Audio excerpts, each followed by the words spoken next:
to the July 4th edition of the SkyTour LiveStream, coming to you live, of course, from the John Zack Memorial Observatory in picturesque northwestern Connecticut.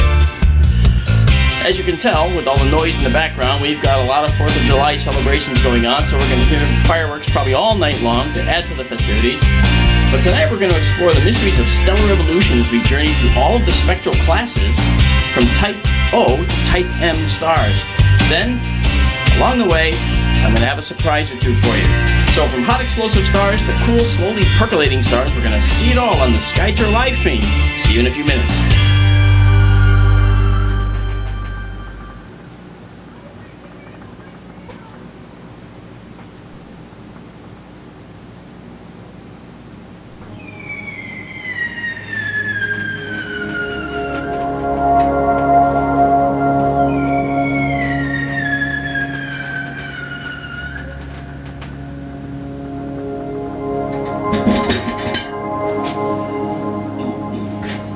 Hello everybody and welcome to this evening's SkyTour LiveStream. I just got back from Roswell, New Mexico yesterday. After spending the weekend out there, I had to go do a talk at a Roswell UFO festival.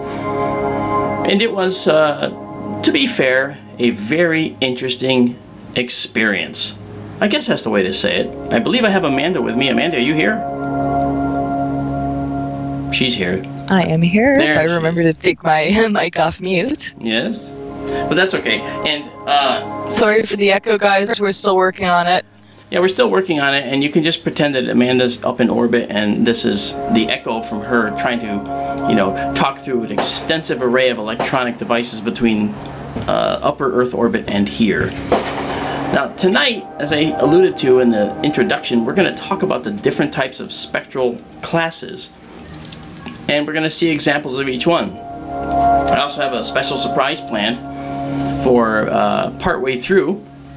It's a special object that you all know, but we've never seen. And I think you are going to be happy that you will have seen it, actually. So, I think what we want to do tonight is we want to start on the left side of that diagram that star chart that I told you about, where we have the hottest stars up in the upper left, which are the Type O stars. And then at the other end of the chart, we have the Type M stars. Those are hottest to coolest, usually biggest to smallest.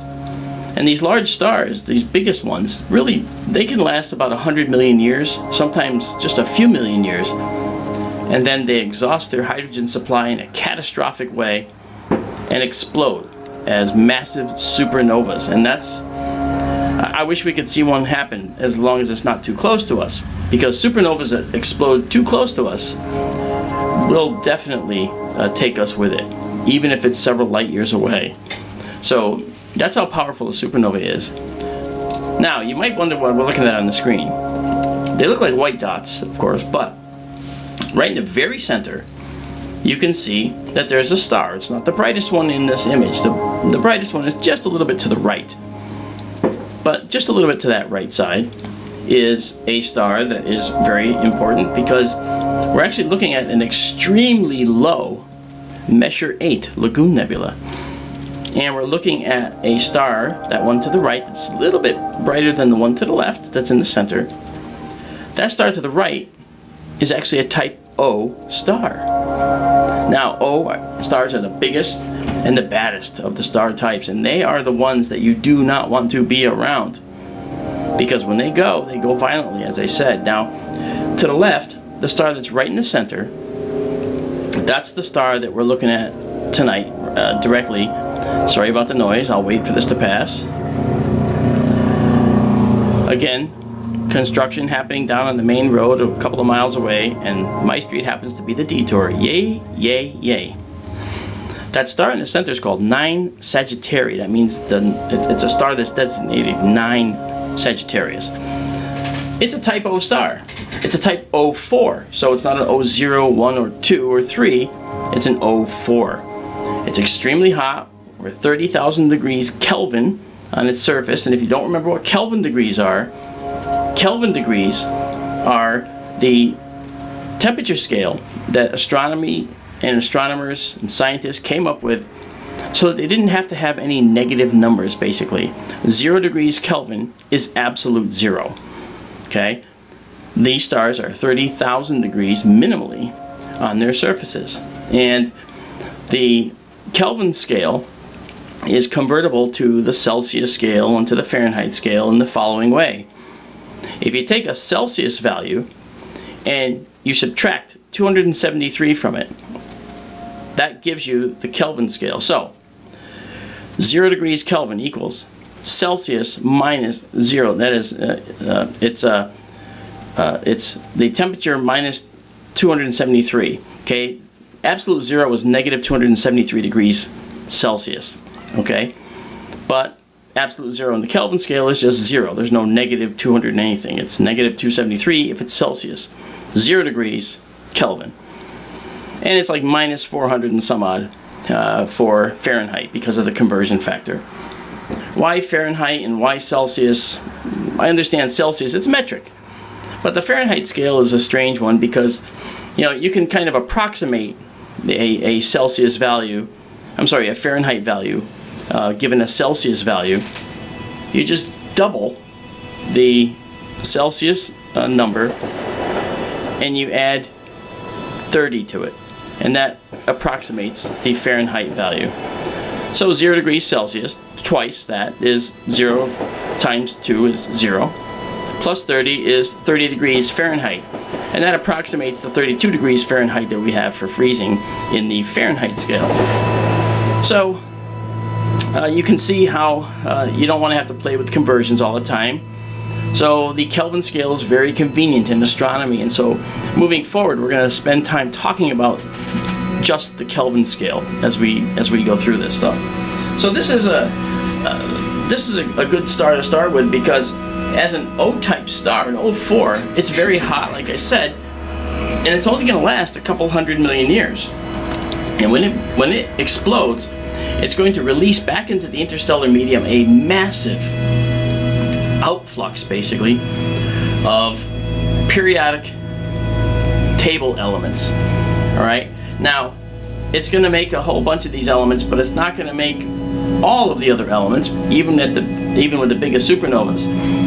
The rest of those elements are created from neutron stars that actually merge together. And you think, well, that sounds so, like, how can that happen all the time? That's few and far between. Well, it might be few and far between, but it's a big universe that has a lot of time on its hands. So you can see how over time the universe gets completely filled with all of these materials from these exploded stars. We're made of them, okay? As Carl Sagan said, we are made of star stuff. And it's true, we are made of star stuff. and the Earth is. Everything is. The telescope pier, the big steel pier that this telescope is sitting on, is made of stuff that was forged in the hearts of stars at one point.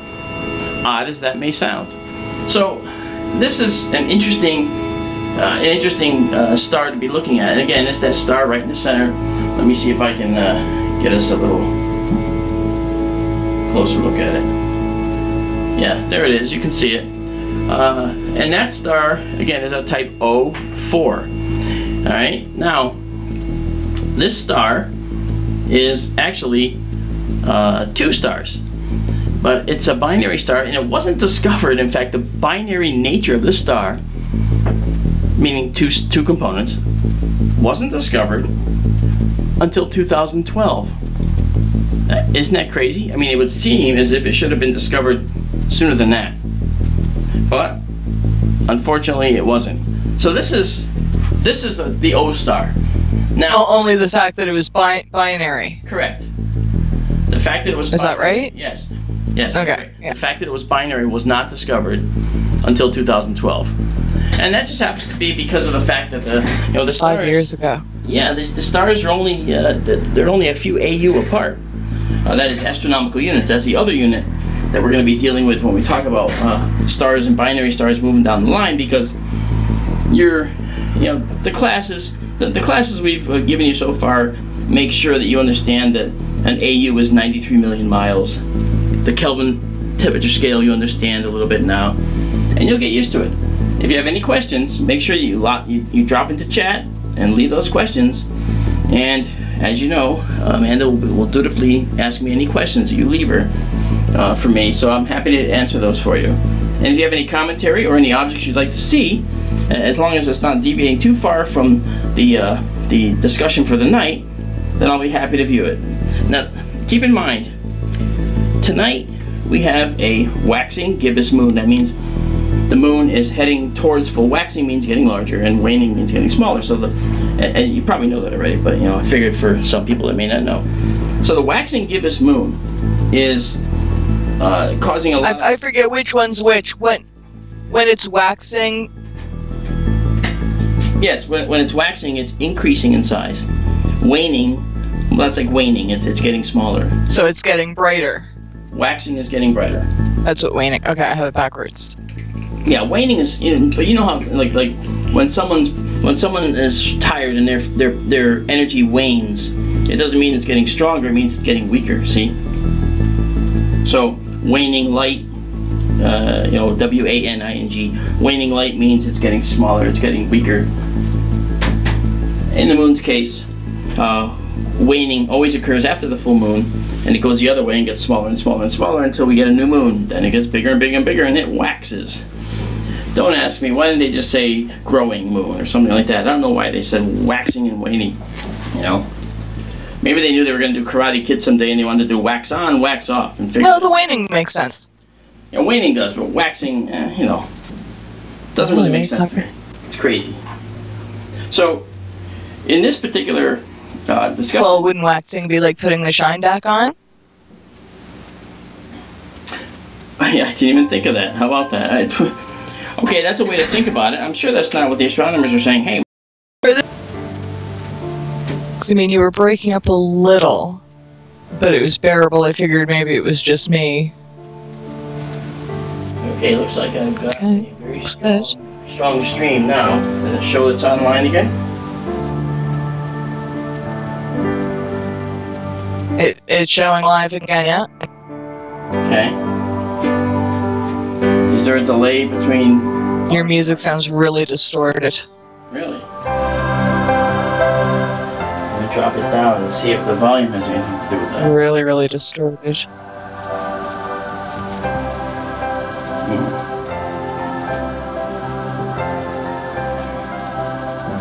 Yeah, I'm getting a red and yellow stream. I'm not getting a strong SP.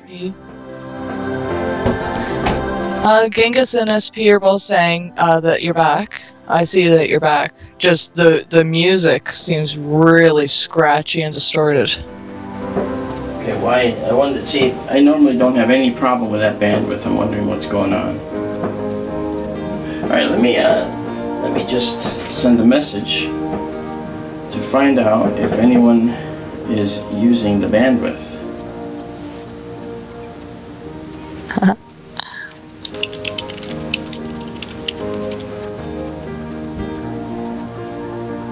See, because I kind of laughed after you said that, and I heard it back, like, I don't know, almost 3 seconds later. Wow. Yeah, see, oh, yeah, good.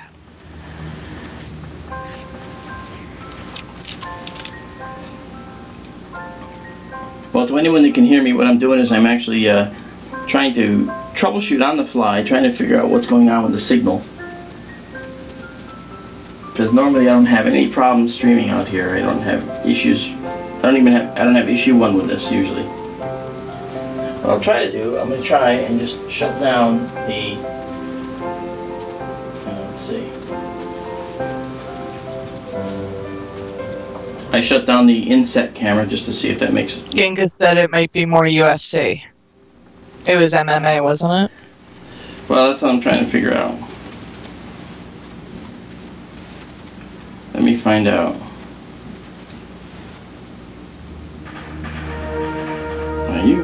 I'm asking now. I'm asking my boys if they're actually streaming something.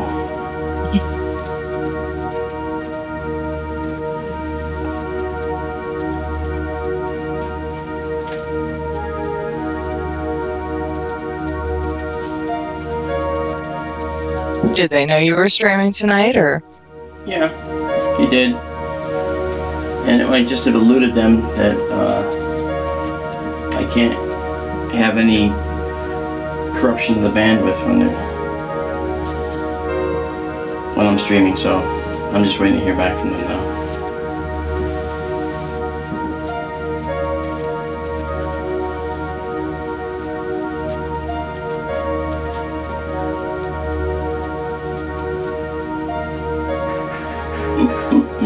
I mean, as long as your voice is clear, I mean, you can turn the audio, the music down a little. As long as your voice is coming in clear, but I mean, it might have even been the music that was causing you to break up earlier, I don't know. But if YouTube didn't hear it, then I can live with it. Yeah, I'm not sure, but I haven't gotten anything back from either of them yet.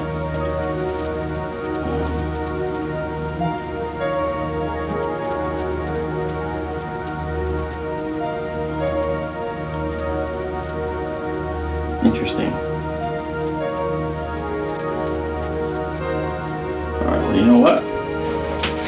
While we're waiting, while I'm troubleshooting, I'm going to give you something to look at that's a little better than this O-Star, okay? And we're going to do this right now. I was going to say, actually, when you were looking for comments, for anyone that might be new here, what's that little mnemonic device? Because you were talking about the O-stars and the K-stars, and they're sometimes bigger to smaller and hotter to colder and this and that, but that's right. What about the trick to remember? Well, that number, I'm moving, by the way.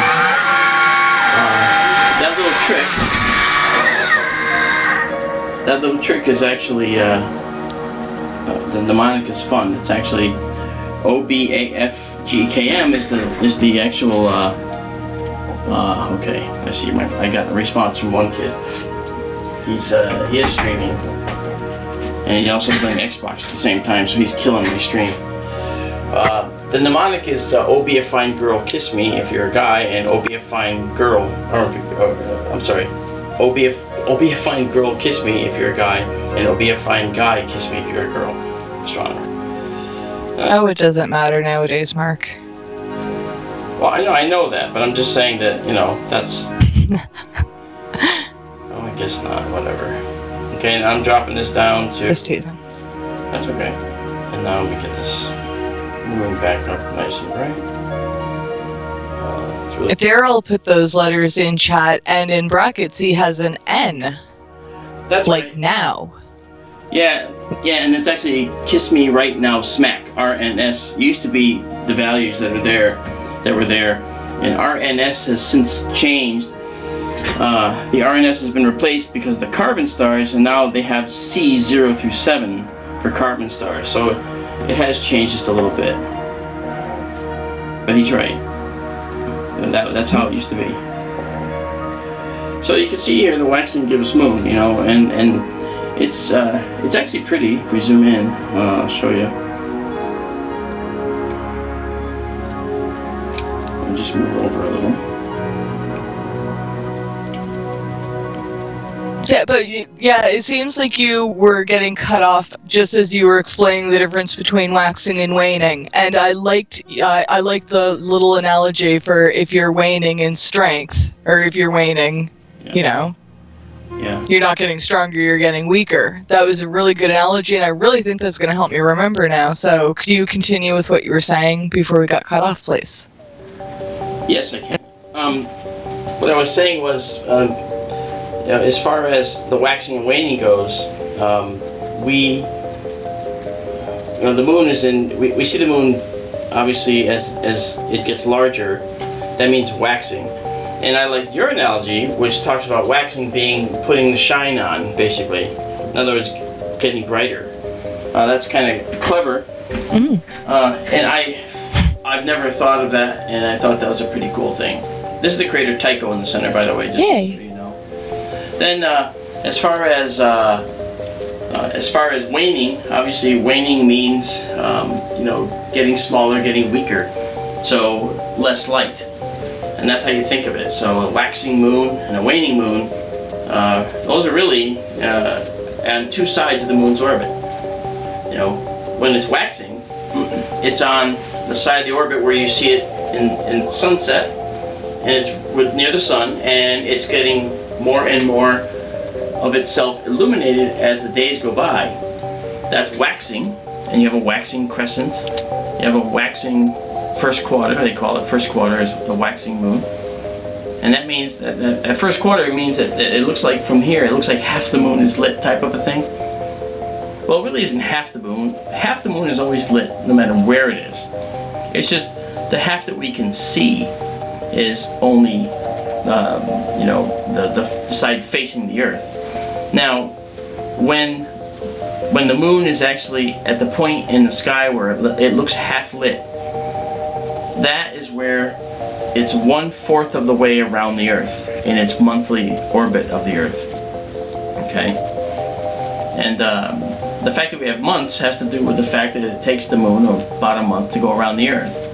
So many moons, many months. So that's where that comes from. Now the other thing is that when the moon reaches full, it's exactly halfway around the Earth in terms of its cycle. All right, and then the process repeats going the other way, where the moon is a waning gibbous moon that is 3/4 or so full, like it is now, and then a waning last quarter. So it's on the final. It's gone 3/4 of the way around. So that's the last quarter of the moon, and it means that the quarter doesn't refer to 1/4 of it appearing to be lit up. The last quarter means that it's in its orbit. When it's coming around and it's waxing, it's the first quarter of its orbit is done. Okay? Technically, the full moon could be called the half moon, because, it's not, but it could be, because that means it's halfway around in its orbit. Then the third quarter should be called the 3/4 moon. It could be called that, too, because if you talk strictly orbits, that's where it is in its orbit. And then finally, when it gets all the way around, you can call it the full moon, which is exactly the opposite of what we do call it. But the full moon would be where it's actually the new moon, and I know that's confusing to some of you, but I apologize for that. But think of it in terms of just the percentage of the distance around the Earth that it goes. When it goes the first quarter, it looks like a half moon in our sky. When it's full moon, it's at the halfway point in its orbit. Well, yes? I'm sure I'm looking at it wrong, but could you not kind of say each quarter is roughly equivalent to like 7 days? Because if it takes like 28 days to get around. Yeah, no, that's fair. You can say that. All you have to do is divide it, by 4, and then you get the... I mean, we can't follow it yeah. You'd have to throw away the calendars and only follow the moon that way, but... Yeah, that's okay, though. You can do that. Makes sense. Never mind. Okay, so what is there an opposite for gibbous, or am I confusing it? There's waxing and waning, I get that, and then gibbous is... Gibbous is 3/4 the halfway point? full. I mean, you can also have, when you're actually... 3/4. When you're... Well, if you talk about opposites on the orbit, I mean, a first quarter moon is probably the equivalent of a waning gibbous, okay? And a waxing gibbous is probably the equivalent of the last quarter, I'm sorry, the waning crescent moon. If you draw a line through the Earth from the moon, and what the phase is on the opposite side is going to apply to that. And you can see it easily when you say, what's the analog to a new moon? When you draw a line through the Earth, it's going to draw a line to where the full moon would be. So if you just draw a line, you can take that the approximation of what the phase is at that point. And I'm still, by the way, I'm still trying to figure out how I can convince my kids to stop playing the computer and get off Netflix and stop streaming on the Xbox. The music sounds alright now.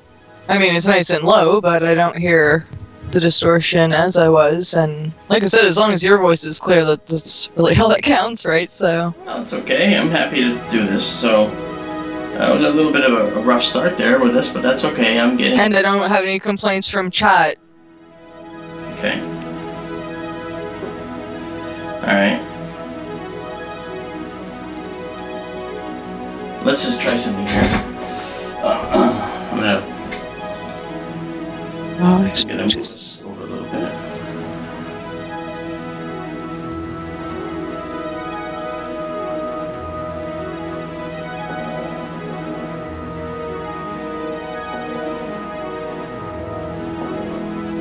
Yeah, I wanted to show you something while we're here, while we're at the moon, while we're many light years closer to the Earth.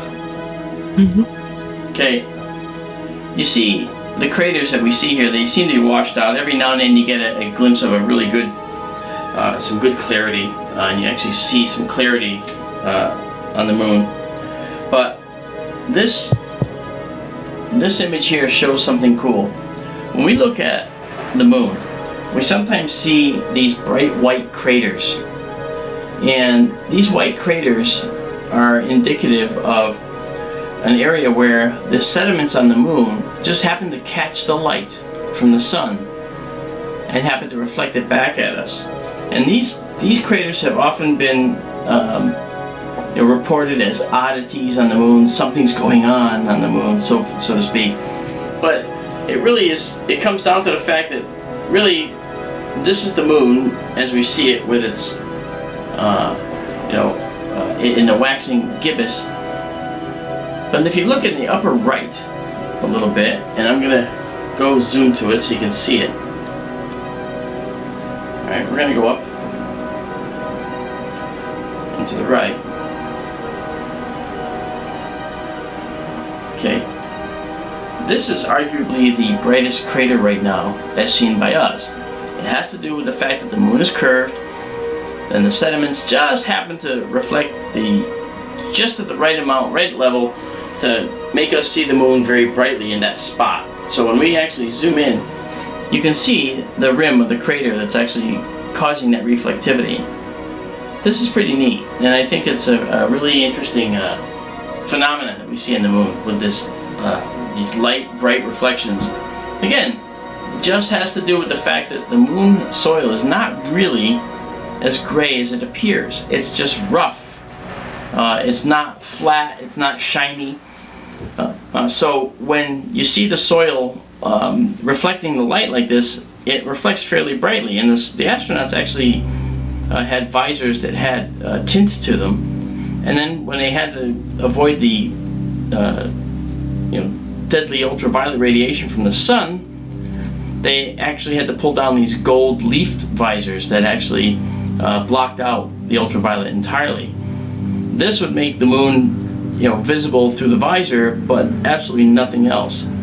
So they'd see the moon, but they wouldn't see anything else. And so the moon's surface was actually pretty bright, but it's not as gray as it appears, in the imagery. And then you see the Maria, right? They look different shades of gray, right? I mean, you've got several Maria right below that bright crater. There's a very dark Maria, and then to the lower right in this image, right down like here in the lower right. Okay, that Maria is actually a lighter gray. So it all depends on when this was created, and it depends on when. It depends on what type of material came out during that eruption. You can literally see the sharp division over here between the Maria, right? Because here you see you got some light Maria below that bright crater, just below to the left of that bright crater, and then it's sharply intersected by that darker material. It's really quite a place. I don't think I want to visit though. I'm okay with it here. I'm okay, thank you. I don't want to visit. But while we're here, is there anybody with any questions about the moon while we're here? Because you know, I think if it's going okay, we're going to continue back to the star streams. If anybody has any questions, I'm okay to answer them here, or we'll just move on. Okay, I just asked them. Okay. See, I have lots of questions, but see, that's the thing. I want to ask these questions without thinking them through, and I think I figured out my own answers and stuff too. That's important. Because I mean, okay, well, there's no atmosphere on the moon, so we wouldn't see color anyway, right? Like, we wouldn't see any color in the sky or in the background, but... That's right. The only thing... Like, if there was a way that astronauts... Pardon? You'd see the contamination from our atmosphere, that's all. But I mean, if there was a way without those gold leaf visors and stuff, like if there was a way you could just look with your normal eyes, would it still look gray? Would everything still look gray on the entire moon? Yeah. Just different, I don't know, there's shades of gray? There's no color, but it's probably 50 shades of gray, but it's all gray. But because there's no atmosphere, that's why? Yeah. Well, no. It's the atmosphere would probably promote erosion and other chemical processes that might induce colorful mineral compounds, and that could be part of it. But the moon is gray because most of the rock and so forth in a vacuum on that moon is just gray rock. There's no processes with weathering that will induce color.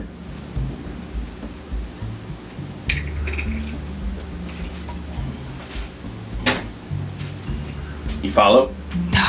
The questions, I don't want to, oh my god. The questions. Okay, well, okay,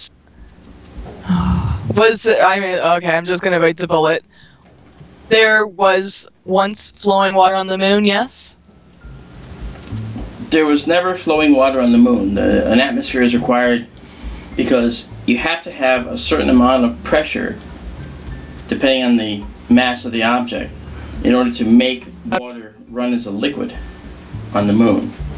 And we didn't have that on our moon, ever. The moon was airless from day one, so it never had running water. And the thing is, if it had any kind of standing water on the moon, let's just say there was a reservoir of water never discovered and suddenly we found it underneath the moon. If it came out, what would happen? It would immediately boil away and sublimate into space, because there is a problem when pressure is low. See, boiling depends on pressure and temperature, and when the pressure is low, then you're going to get boiling at a lower temperature, right? There's a direct relationship there. If the pressure is 0, then temperature is undefined, in a sense. You don't get anything. It boils immediately, because at low pressure, at no pressure in fact, boiling occurs instantly, and that's what will happen on the moon. So you'd never have any kind of standing water in the moon. It would just go like psst and be gone.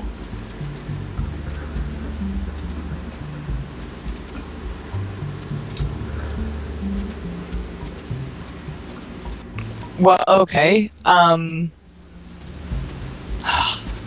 So many questions, and I just don't have the background to ask them properly. Well, that's okay. So if there was potential for water, once there was an atmosphere, it would evaporate anyway. Without an atmosphere, yes, is that what you're? Is that kind of what you just said? Without an atmosphere, it'll evaporate instantly.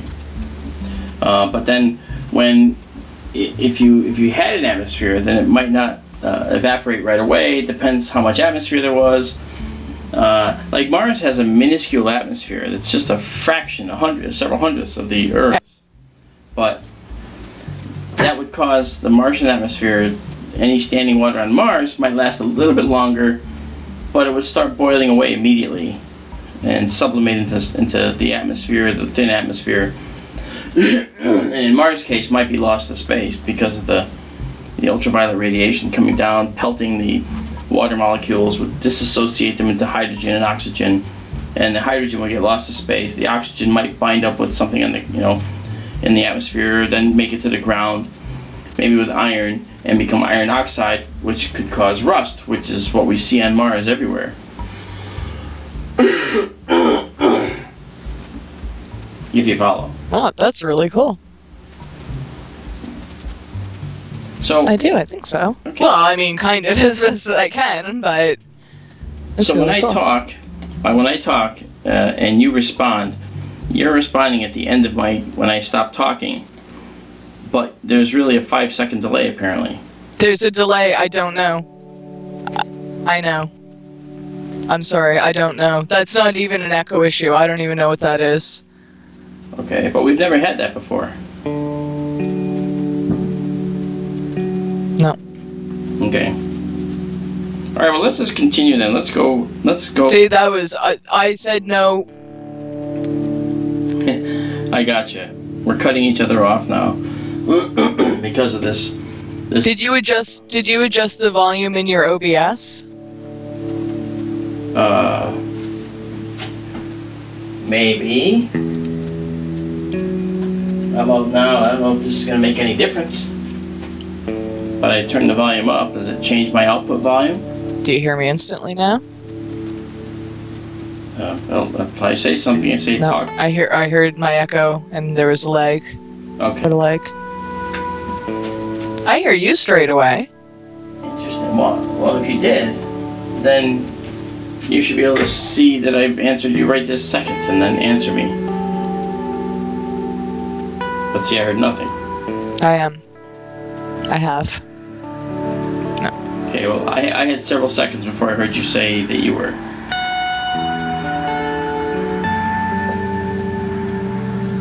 I heard your response before. I heard your second response before I heard my first. If that makes sense, I'm sure it doesn't. Nope, made no sense to me. But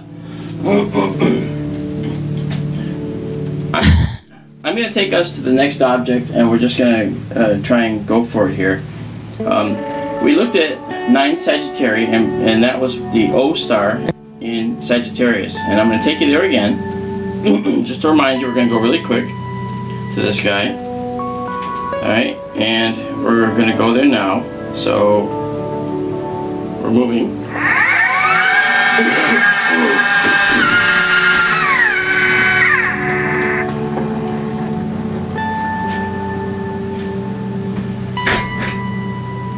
And it's you're not gonna see anything right away because I have to bring up the ASA and all the settings of the camera to get us there. Okay, so here we are. I'm gonna go to this, and there we are. And we're gonna do a little bit more. We're gonna do a 3.2 seconds at 51,200 ASA. It's going to be deceptively bright. Yeah, that's deceptively bright. But what I'm trying to show you, I'm going to bring it down a little.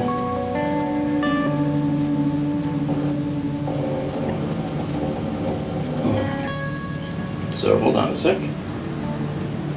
Let's go and bring the ASA down a little bit. Let's go to ASA 16,000. At 3.2 seconds. Alright. So it's starting, and now we'll see it. Okay. Now, in the Lagoon Nebula, which is M8, that we talked about a few times, there's a couple stars which are really fascinating to look at. Alright, and I'm going to try and get us to those right now and then see if we can zoom in. Alright, I'm moving over now. We're also doing a 4K video right now just to try and get in here. And I'm going to zoom in now. Okay, let's zoom in. Okay, we stop this and we zoom in.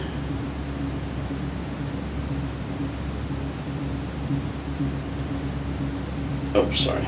My mistake. Now we're going to zoom in. Hold on a second. Right there. Okay.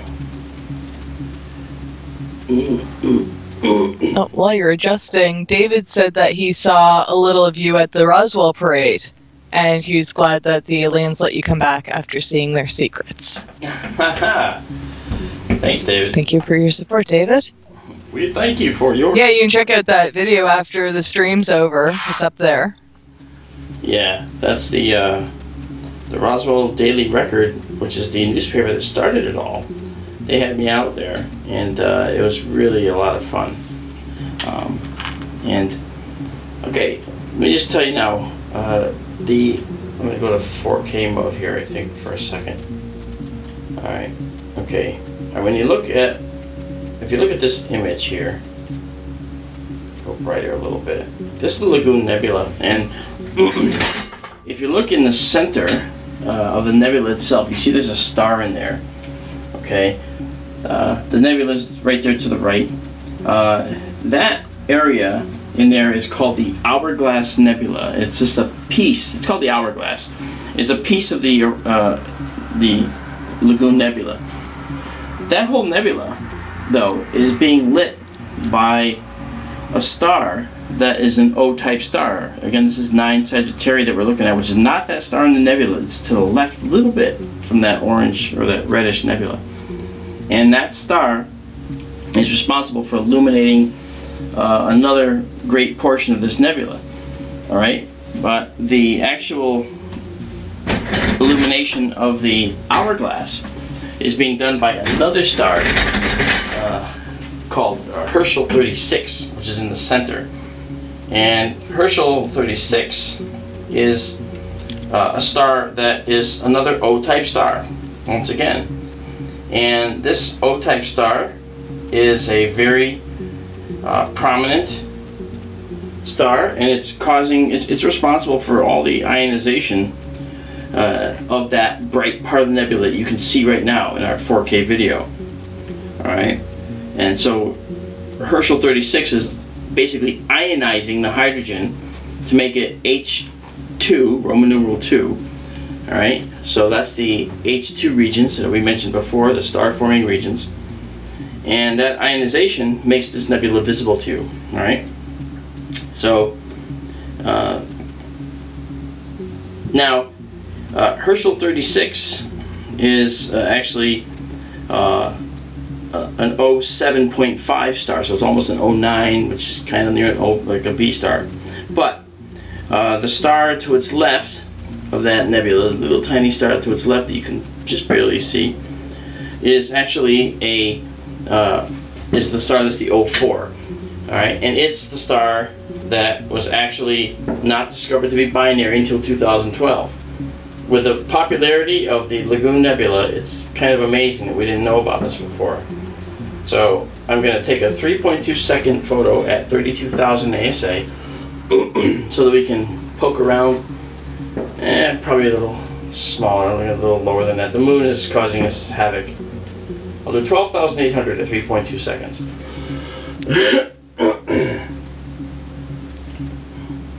That's better. So now let's take a look. Okay, so the 9 Sagittarius. Sorry. No, go ahead. 9 Sagittarius. That wasn't a nebula, though. That was just a binary star, right? Correct. 9 Sagittarius is the star that is right about in the center there. Okay. Now, it looks like that star is, it has nothing to do with the rest of the nebula, which is far off the screen to the left, far off the screen above and below and to the right. But you have to understand that out in space, out where this star is, it has reach. It has its radiation has the reach to be able to illuminate and cause the ionization of that hydrogen, for the rest of the nebula. So it can do this, and it is. It's an O4. It's not an O. It's not an O1, not an O0, 1, 2, or 3. It's a 4. Still very hot, 30,000 plus degrees on the surface. Has a lot of stellar wind. That's very, very potent. A lot of radiation being given off from this star, and this star will actually cause the rest of the Lagoon Nebula to be illuminated. I know it seems crazy. Now, the dark areas in the Lagoon Nebula, which you can see just to the left of the star, these are dust clouds, but they go by another name. They're called molecular clouds, all right? And they will actually obscure the illuminated nebula behind them, and that star is actually behind that molecular cloud likely, and illuminating the rest of that cloud and causing it to ionize, giving it a glow, causing it to glow as the hydrogen drops down to a lower energy state spontaneously, then goes up again and down again. It's a forever and never-ending problem, never-ending process. And then that little the hourglass to the right, that is to say the bright core of the Lagoon Nebula that we see there, that's being lit up by Herschel 36, which is a star that's right there, just to the right of the brightest part you see there. That's the 07.5. Okay, not an 05 or 06, but 07.5, not an 08 or 09. So it's almost a star that's, if it was an 08 or 09, it's fairly close to a B0 star. Because remember, we have those 10 gradations through our spectral classification. So that's what I wanted to come back to, just to get this back now that I could take a picture and it was darker enough to do this. So that is the O star. All right, it's the first stop in our journey through the spectral classification system. Now, if we go to a B star, a nice B star that shows us what a B star looks like, then we go to a star called Alkaid. This is Eta, in the Greek alphabet. Remember, alpha, beta, gamma, delta, epsilon, zeta, eta. Okay, so it's not as bright as an alpha, beta, or gamma, or delta, but it's down to the brightness of eta. So its brightness is that many removed from alpha. Okay, as many far down in the Greek alphabet as it gets. So now we're going to go to Alkaid, which is a B05. That is a B0 star. And we're looking here at O stars. I couldn't find an O0 star that was in the summer sky to see, so I apologize for that. But I have a B0 for us to look at, and it's the brightest B0 type star. Right, it's the brightest of the Bs that you will see in a night sky, and Alkaid is a fairly bright star. So let's go take a look at Alkaid in just a second.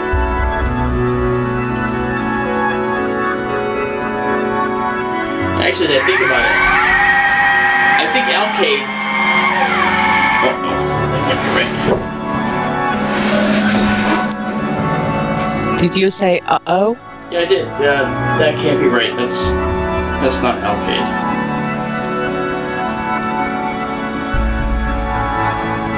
So I gotta figure out why I did that, but I went to the wrong. Okay, so again, surprise, surprise, I'm getting myself confused. Okay, so in the little mnemonic we have, O is usually the hottest. It is the and brightest. Yeah. Or I'm sorry, the hottest and biggest. Yeah. Whereas M are cooler and smaller. That's correct. Okay, so we were looking at like an 04 and then an 07.5, did you say? Yep. Is this now okay, so 0 to 9 what is that measuring? Well, the 0 through 9, okay, this, I had to go to Alkate a different way, just so you know. 0 through 9... Okay. And I have a question after this one, too. Alright, 0 through 9 measures the brightness of the star, the amount of the energy output, all figures into this. The luminosity of the star is the intrinsic brightness of a star. So this is Alkate that we're seeing here, and I want to just take a photo to show you Alkate. Alkate is actually the star that's the, well, it's the end star in the handle of the Big Dipper. It's the one at the very end. Okay, and Alkate is actually a B3 star, not a B0. I misspoke earlier, sorry. So I can take a picture of this star at only 8,000. I don't need to go any more than that. We can do a 3.2 second exposure, and let's check it out. Okay, so the 0 is going to have the most brightness and the most energy output, as opposed to a 9? For the class, yes.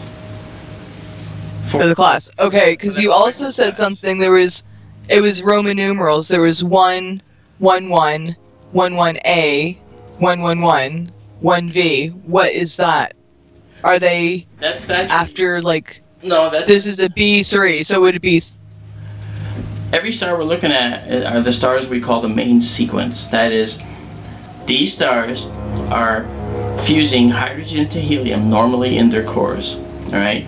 So their Roman numeral is V, 5. It's a Roman numeral 5. And this corresponds to a location that when Ejnar Hertzsprung and Henry Norris Russell made up this diagram in 1910, they actually created a diagram where they mapped the stars by their color, say, and their intrinsic energy output. And they found that the stars lined up along this line that seemed to snake from the upper left to the lower right, and that became something that we call the main sequence. That is, the stars that normally fuse hydrogen into helium in their cores. Now, when stars run out of hydrogen, something else happens to them. They evolve into a different look. The chemistry is a little bit different. What they fuse is just a little bit different. And when they do that, these stars become typically giant stars, and they change their position. They are no longer on the main sequence. They migrate off the main sequence. And when the star migrates off the main sequence, it undergoes some other processes which might make it look a little different in a spectroscope if we're looking at the spectra of the star. Okay, so tonight what we're focusing on are not giant stars, just what they're called dwarfs, the type V or the 5s, and that Roman numeral corresponds to something called the luminosity class. Now, what do we mean by that? A star has a lot of qualities. A star has the quality of temperature on its surface. They call it an effective temperature because technically it's not the same type of a thing as temperature, but it's an effective temperature. And then we have a quality called luminosity, a characteristic of luminosity. That describes the intrinsic energy output of the star. So all the energy output of the star, all right? Now in terms of the sun, we can say, well, this one has 30 times the luminosity of the sun, say. And that type of thing is something that we use as a place to do some comparisons. Because if we didn't have something like that, then we wouldn't have any way to relate one star to our star, say. And with this particular star, when we actually look at this, okay, this star is a B3-5, that is Roman numeral V. So it's a B3 luminosity class 5, okay, Roman numeral V. It's only 10 million years old. This star is only 10 million years old, and it's a heavy emitter of X-rays. This particular star is. So you know, it's 6 times the mass of the sun. It's 3.5 times as big as the sun, and it outputs a luminosity, an intrinsic energy output, that is 1,350 times that of our sun. So if this star, if this star was near our sun, or in place of our sun, then life on Earth would never exist, because we would be bathed in very high energy radiation. The planet's atmosphere would be stripped away regardless of its magnetic field, and so it would chip away and degrade, the atmosphere very slowly over billions of years until there was none left, and we'd be just a parched rock if we were here at all. B stars, because of their energy and their energy output, B stars rarely can produce planets. And so a late B star might be able to, but the early B stars like this B3 star might not be able to do it. Okay, so this is Alkaid, the last star in the Big Dipper's handle. Okay, and this is the photo view. The live view is here, and let's see if we can enhance the live view a little bit. Maybe we can. Just like this. Get this going here. All right. If we just go. Okay, so the Big Dipper. Sorry. No, that's okay. I don't know how to time this better. Stupid delay happening. Okay, so the Big Dipper is Ursa Major. Yes, it is. Yep. And you think our sun was once part of that?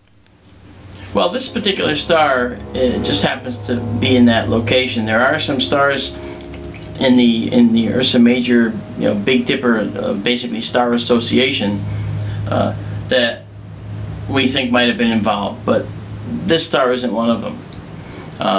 So we have to look at the fact that sometimes the stars that we think we were born in, some of them are bright and close to us, and some of them happen to be interlopers that are passing through.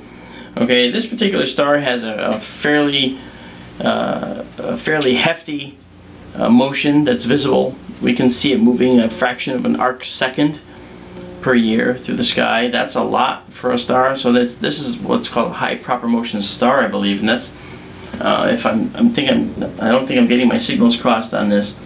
And so it's sort of an interloper zipping through all the other stars, but it is a B3 star, and I think that was important to see.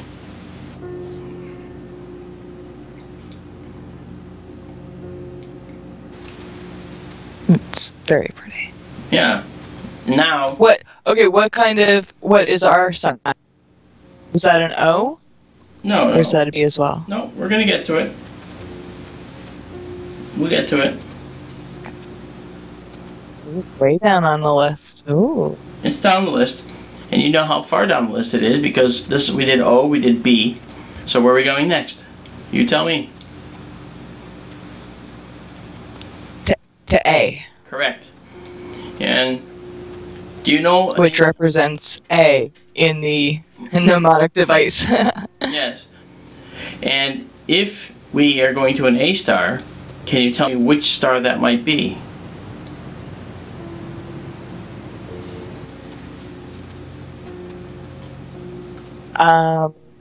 Well, I don't really know the names of a lot of stars. But somebody in chat might know. Vega? Well. Oh, I should have waited 30 seconds. Why? I'm gonna ask chat because chat's gonna know. Well, you just said it. It was Vega. I think most people in chat right now will know. Is it Vega? It is. You said it. So we're gonna go to Vega now because I think that. Wow. Yeah. But this is an A star.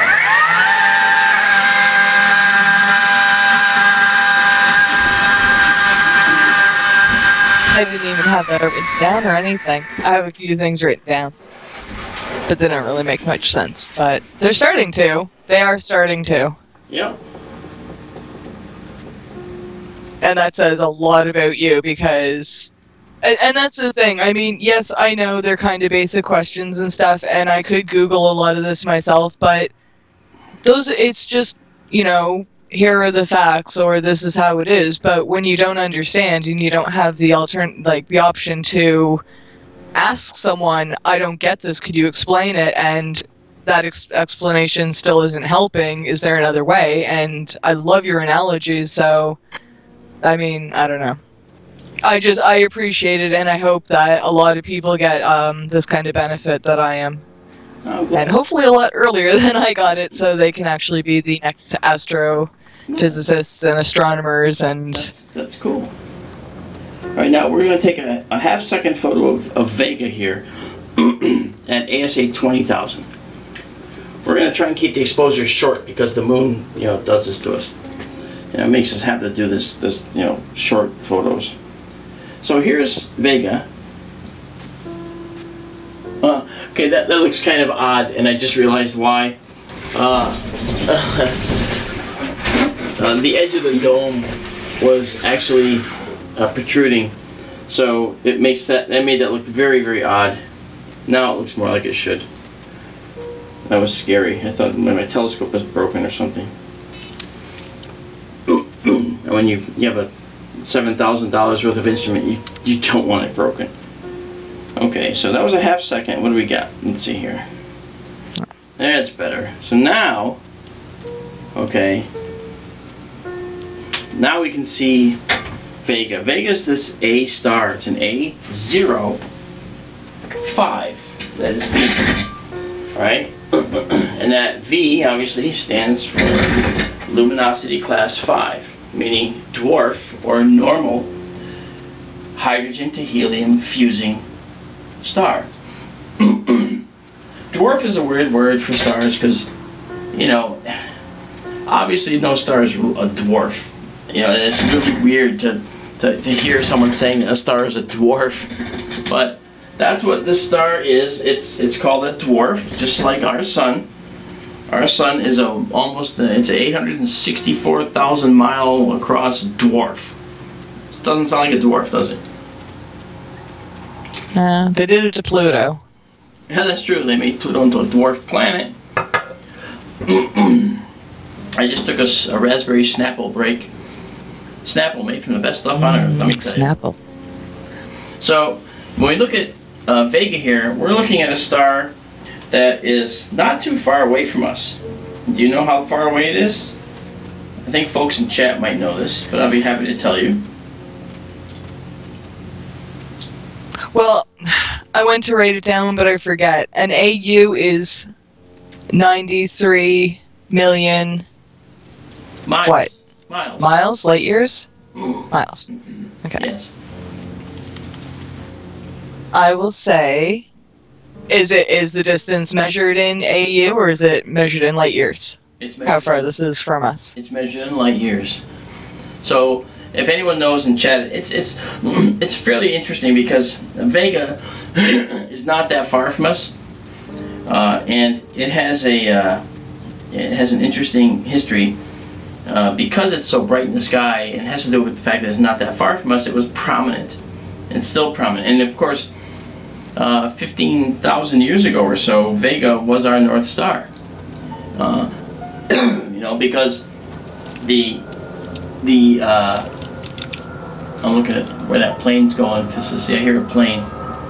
Okay, it's not going to go through our field, unfortunately. Okay. I hear something. Wow. Yeah, it's a plane.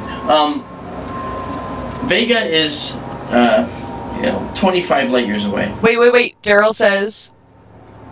Daryl said 25 light years away. Yay, Daryl! All right. Thank you, Daryl. And it's interesting because the name Vega, right, it comes from loose transliteration of Wega, W-E-G-A. And that was the Arabic word waki, which derived from a phrase that means the swooping eagle, or the falling vulture. And what's interesting about that is, in ancient Egypt, the constellation Lyra was represented as a vulture.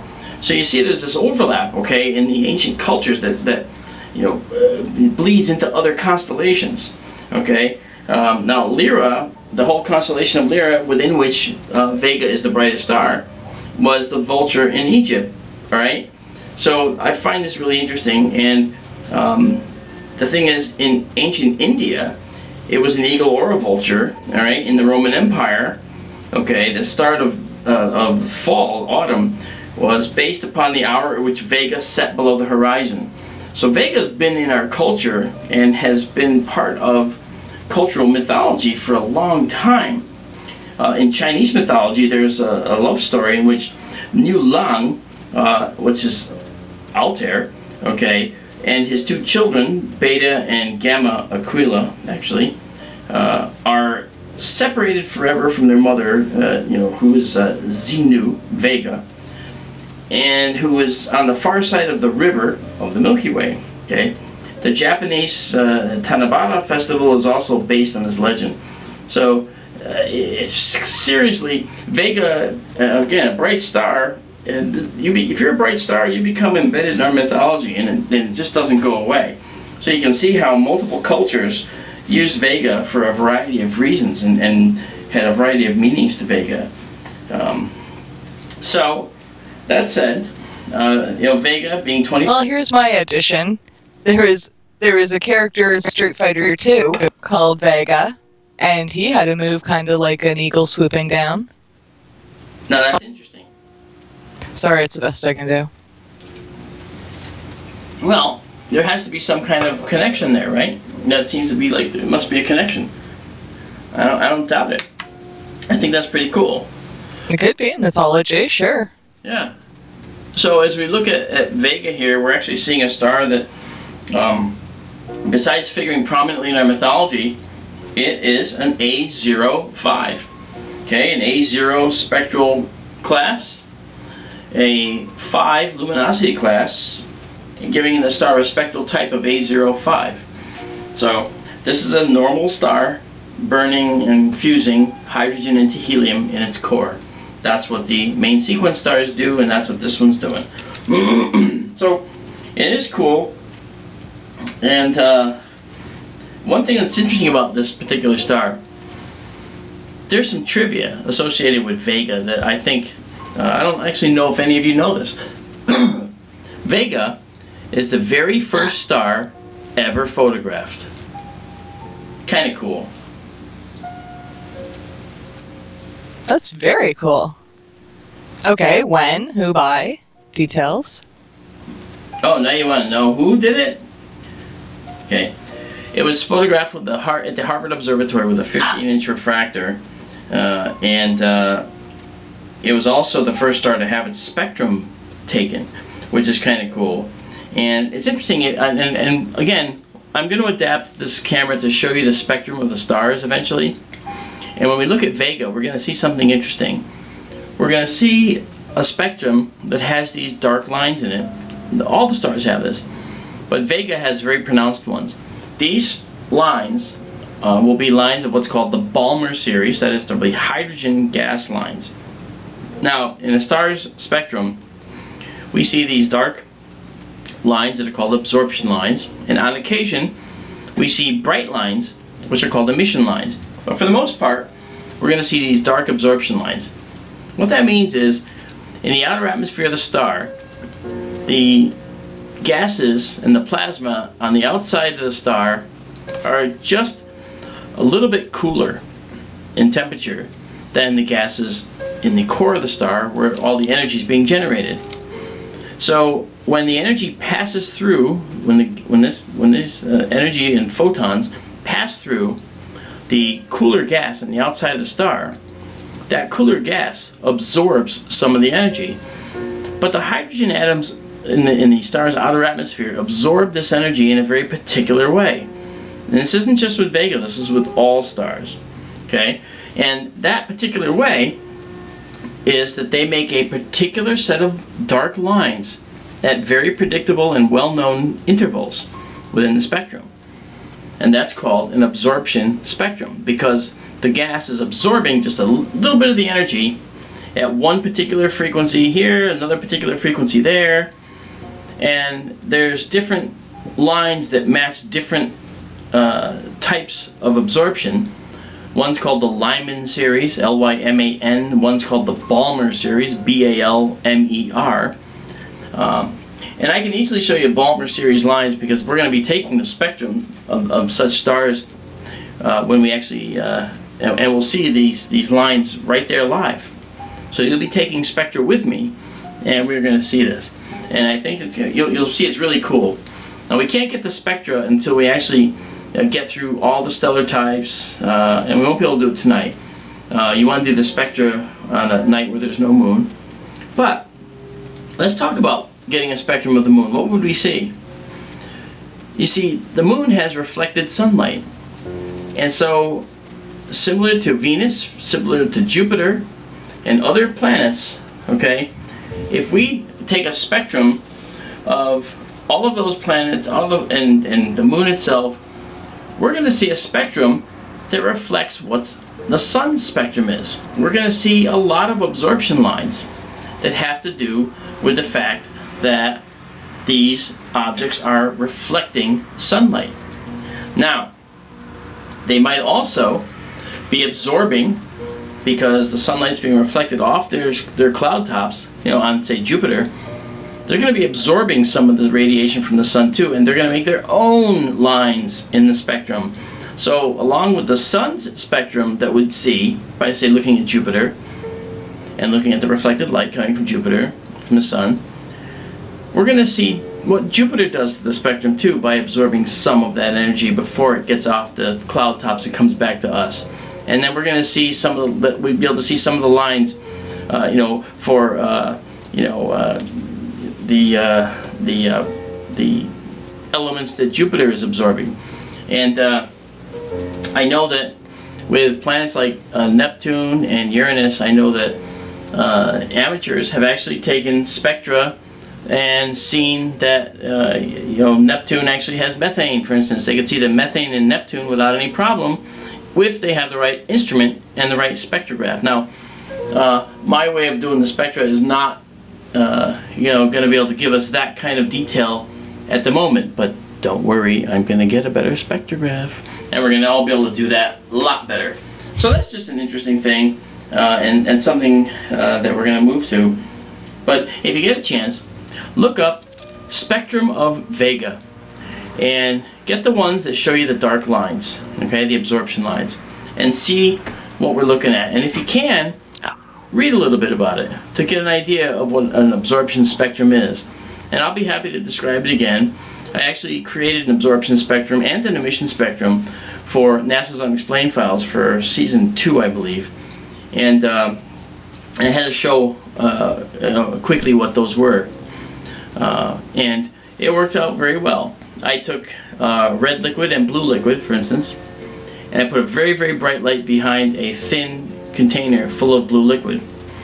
And what came to the camera, again looking with a spectral grating, you can actually see that the red light was absorbed and that the blue light is all that came through.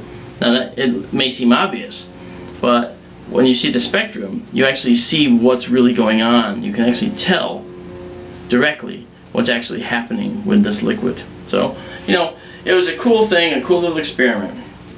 So, and that was on what, on Earth? I think it was NASA's Unexplained Files. Oh, nice. So, someone, I forget who it was now, I apologize. Someone in chat said, oh, Mark's on TV right now.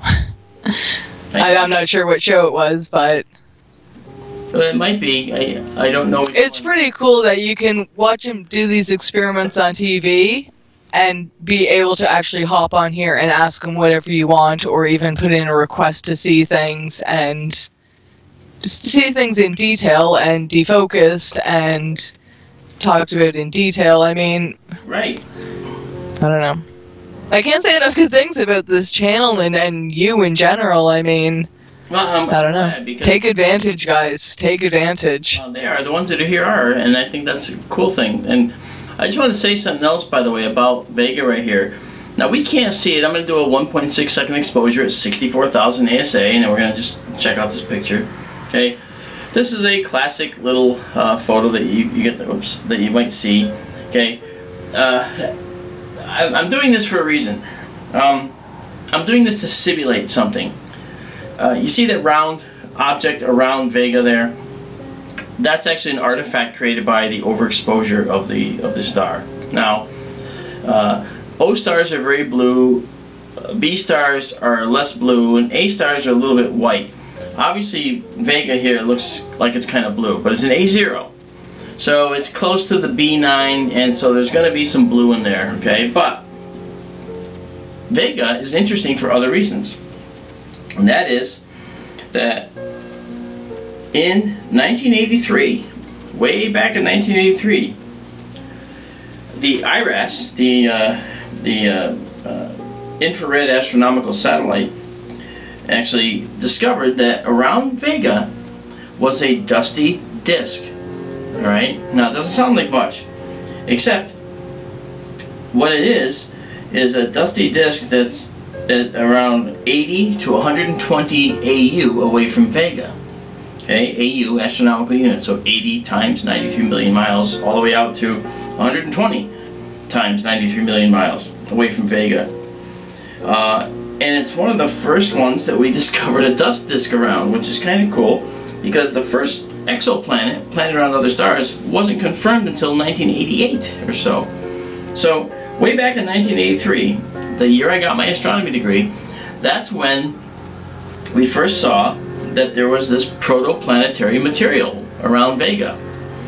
So, it's potentially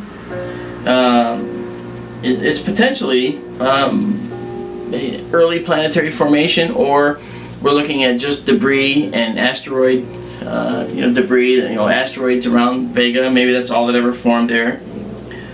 So it's really cool. And then in 2006, it was found that there was actually an inner dusty band around Vega that's within 8 AU of the star. So this could be caused by comets in an Oort cloud, like we have an Oort cloud, that's OORT, that's way in the outside of our solar system, and comets come down and enter our solar system and leave. It could have been caused by bombardment from those comets entering the Vega system, and it could have been meteors, might have been, it could have been evidence actually of an interplanetary system as well. So there's possibilities here, and this was again 2006 when we got better technology. So I think when the James Webb Telescope goes up next year, I have a feeling they're going to look at Vega, and we might be able to see, because the James Webb instruments are primarily infrared systems, and very, very powerful, and we might be able to see whether Vega has planets once and for all, and that'll be very, very interesting. And Vega is definitely on our hit list. Mm-hmm. Okay, so Vega is an A star. Yes. If there were any exoplanets around it, how far would they have to be away to be considered habitable, or is that a possibility at this point? Because you said O and B were too hot. Is that it? Yeah. Or that there were for sure the ones we looked at, there were no planets around them? There are some planets around. I could be confusing a lot of things, sorry. There are planets around stars that are like B9 or B8, and not many. And A stars are kind of the beginning of where we think we might be able to have some type of planetary formation going on. Because yes, the star is hot, yes it has tremendous stellar winds, yes it has a lot of radiation, yes a planet in the inner quote-unquote solar system, star system of such a system would be bathed in very high intensity radiation potentially. So the habitable zone of this star would probably be farther out by far than the habitable zone is around our star. Now that's the other thing. The habitable zones for these stars move farther away from the stars.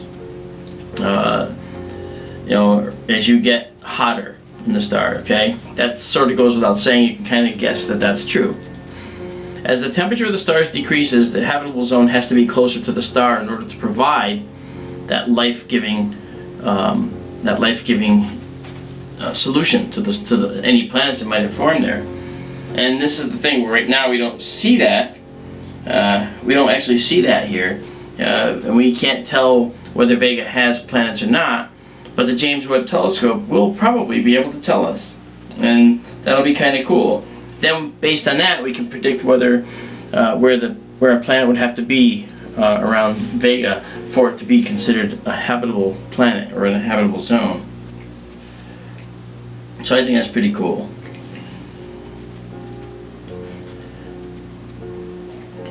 That's amazing. So I mean, in all reality, it's 25 light years away? Yep. What's it? 25 light years away? So, I mean, really, Vega is a realistic possibility of a place to check out, yes? Perhaps. Perhaps. Maybe not as feasible as Europa or something, but... Well... But wait, we haven't confirmed exoplanets there yet, though. No.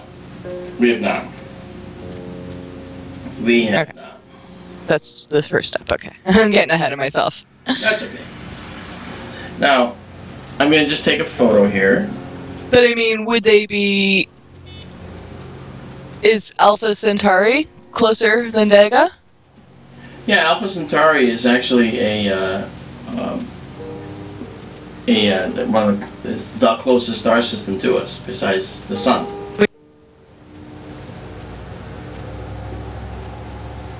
Are you there? Do you hear me? I'm here. Yeah, I'm here. Just listening. Because of the delay one. But... Yeah. So, now it's time for the first little surprise for tonight. And I don't have any others yet planned, but we're going to have them. I just want to move this up because I want to show you this. Let's go down to 2 seconds at 64,000. Let's see what we can do here. Okay, there it is. Okay, so we did OBA, and now we're doing F, correct? And I want you to see... We are doing F, yes. Yes, we are. So now... That would be for fine, in our little mnemonic. O be a fine. You can say either girl or guy. Yeah, that's right. Kiss me. And then it used to be right now slap. I want to hear more about that later, but much later because I don't need to confuse myself. But that's really cool. They had like 3 other classifications and then just learned more about them and classified them off as other things we could better explain, or... Well, should I even be asking this question right now? No, don't worry about it. Probably not. They were removed for reasons that they were found to be basically just overlaps that weren't necessary, because we found a greater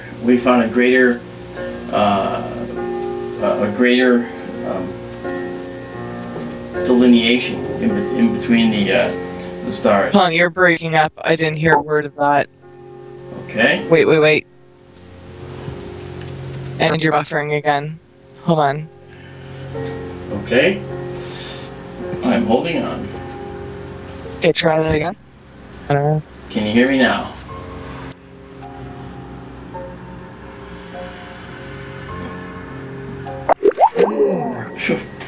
Well, that was that. We lost Amanda, but no worries, because I'll get her back, because I know she's going to want to see this.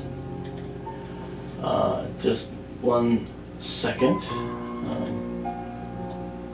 Let's go back here, folks, and let's get back to that. Doop, doop, doop, doop, doop, doop.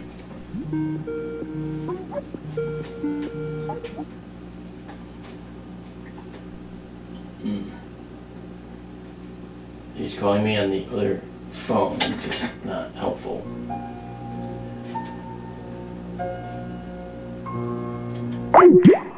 Just a second. You're gonna want to know what I just have up here.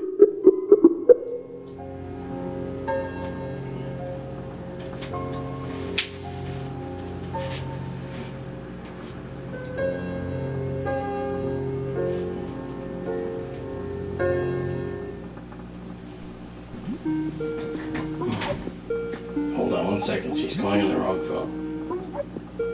Oh wait. Maybe not.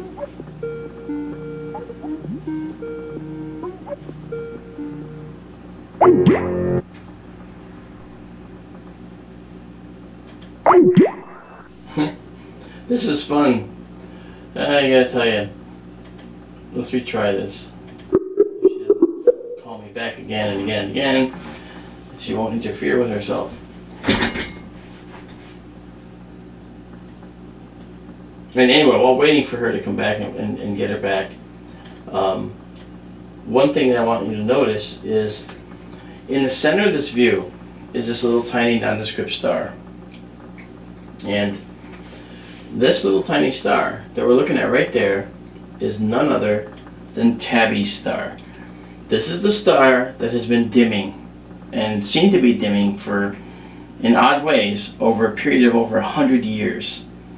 That's Tabby's star, folks, right there in the middle. And I think that Tabby's star is a strong possibility for us being able to figure out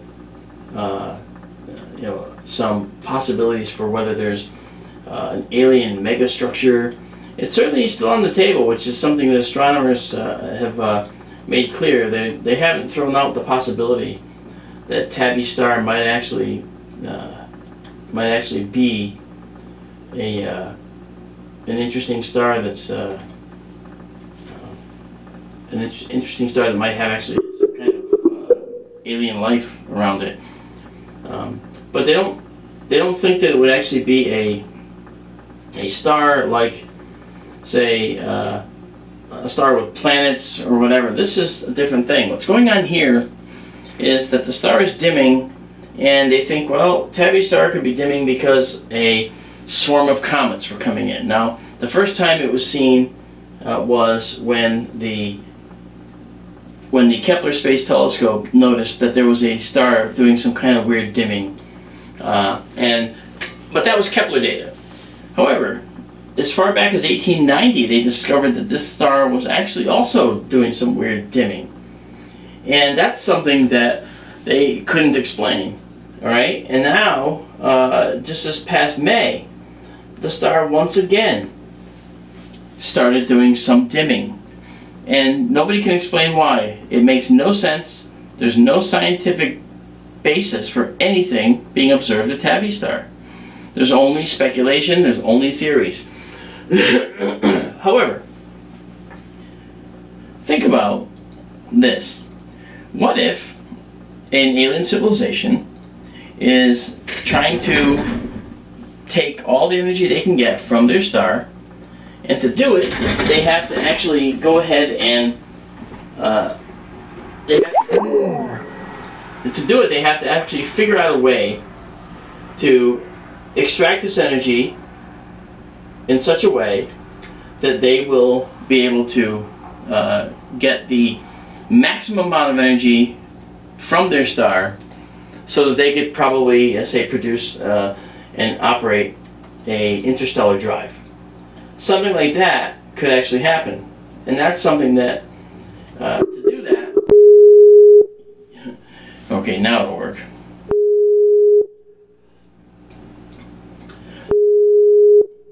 Sorry about that. I'm trying to call her and just get her back online.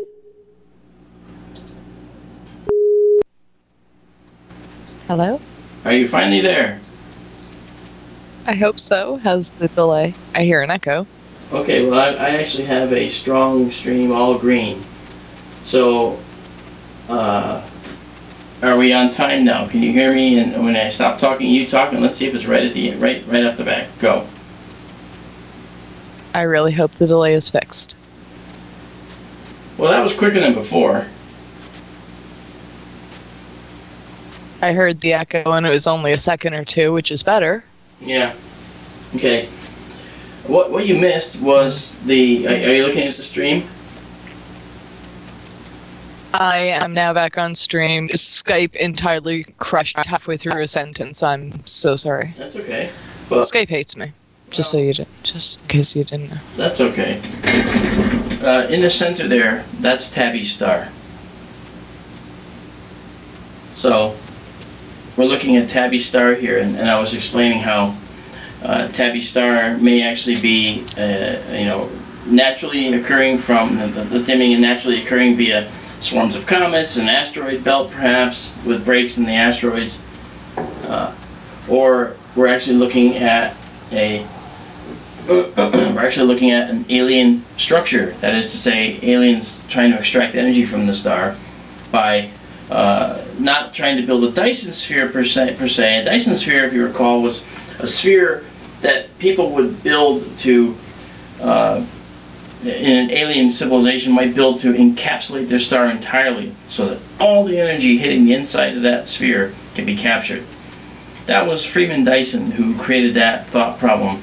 It would, of course, be mechanically, physically, and material-wise impossible to build such a structure around a star, because it simply wouldn't exist. The structure could not support all the forces on it. But if you built a structure that could instead maybe, say, support putting up a number of satellites that could beam energy from the star to a home planet, well, then that might be better. And that is kind of what we're talking about, okay, here. Not a Dyson sphere, but a Dyson swarm. And a swarm of energy capturing satellites might be just the ticket for an alien race trying to proceed along the path to advanced status.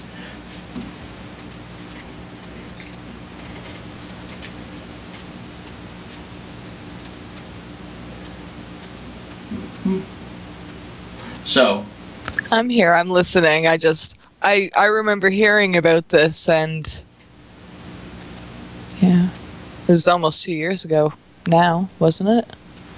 yes, I mean, see, research moves at the speed of slow because they have to get confirmation, and confirmations can take a while. And Tabby Star, they had to run through the data, be careful what they saw, and at first they said, well, a swarm of comets or asteroids or whatever, but then it was discovered that the star has been dimming and doing this odd behavior for over 100 years. And that took out of the equation the things like a swarm of comets, because comets wouldn't persist for that kind of time. They come and go, all right?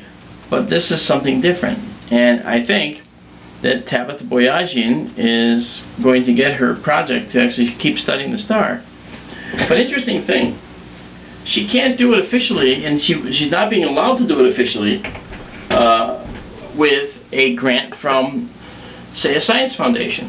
She has to start a Kickstarter project to study this, because still, as much as alien life is accepted as a strong possibility, if you try to get funding for looking for alien life, it becomes another one of these, well, I'm not going to fund that.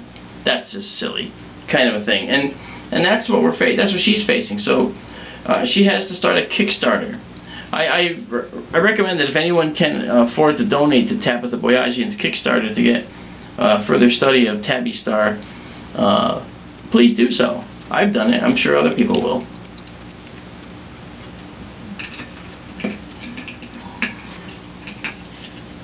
So that's Tabby Star for you guys, just so you can see. That's crazy. I had no idea. Okay, well, if she says she's not looking for an alien, she's just looking to confirm that it's an exoplanet, or it's a comet, or it's something going around in orbit, or whatever, she's just trying to that should be good enough. She's just trying to solve the mystery of what it is and what's causing it.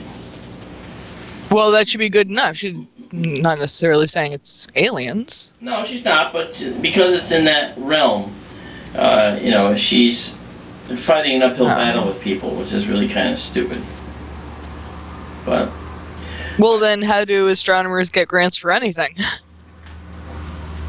Well, if you're getting a grant to try and look at a planetary nebula and trying to study the how a planetary nebula forms, well, then it's okay. That's different. It's kind of a weird thing.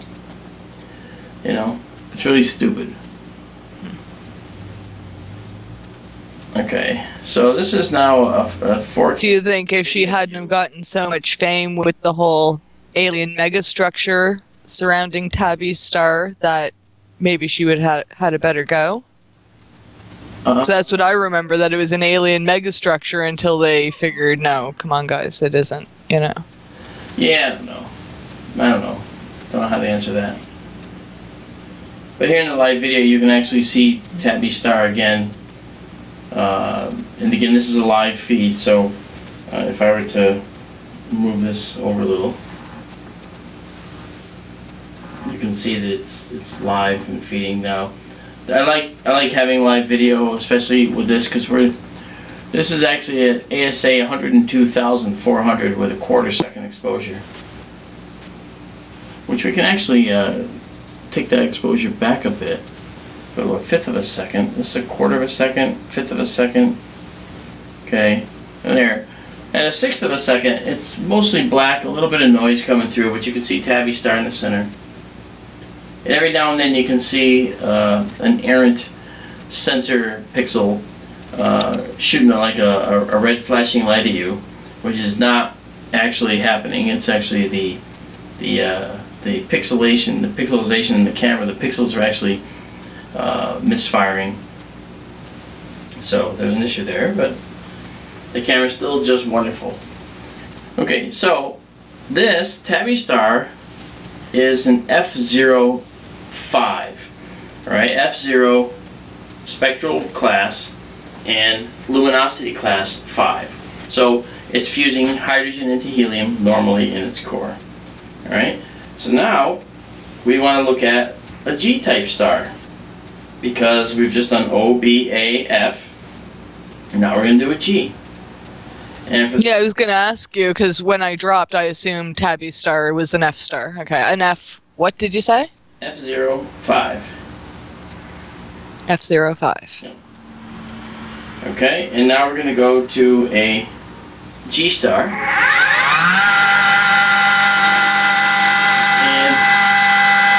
this G star is not too shabby a position, but I think you'll be able to see it just fine.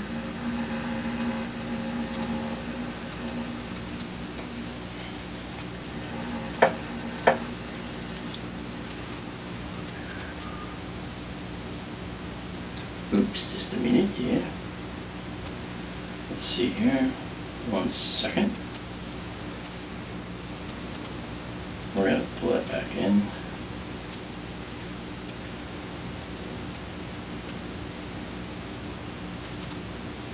Just a second here.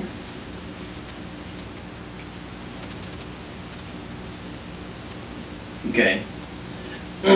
Well, see, that's the great thing. We're all a very patient bunch, because we know whatever you show us is going to be absolutely incredible and well worth the, 5-second wait? No worries. Oh, well, okay, then this one is actually, it's a good thing we're seeing it now, because it's really just over the top of the house building here, so it's actually not, unfortunately, it's not really too visible, but get there. Alright, let's get down to brass tacks here. Let's do a 64,000 in 5 seconds. No, I don't do 5 seconds. Let's do 2.5 seconds at 64,000. Now the star that we're looking at is that star you see there. That's just sort of centered. Okay, that's called Beta Canum Veneticorum. Okay, and it's in a constellation called Canis Venetici, or Venetitici, some people call it that. And you're gonna have to say those words slower. It's Canis Venetitici. It's or Canis Venetici. People call it 2 different names, and it's how people will say it. Now, this is Beta. It's the second brightest star in this constellation, only outshone by Alpha. Now, I'm just going to center it, and then we're going to talk about it. Then we're going to photograph it. Okay, so this star, let's do 2.5 seconds again at 64,000. All right. Okay. Now, this star is actually a star that is a G05. Alright? It's a G0 star. It's a star that's in the same spectral class as our Sun. Alright? But it is actually a G0. We're a G25. This is a G05. At another point, in another one, we're going to actually show, I'll actually show a star that's just like the Sun. And that'll be pretty cool. But this is Beta Canem Venaticorum. Okay, it's the second brightest star in Canis Venatici or Venatici, and this star is really interesting because of its similarity to the Sun. Alright, now most stars are members of multiple star systems, but this star, which has a special proper name, it's called Chara, okay, C-H-A-R-A, Chara.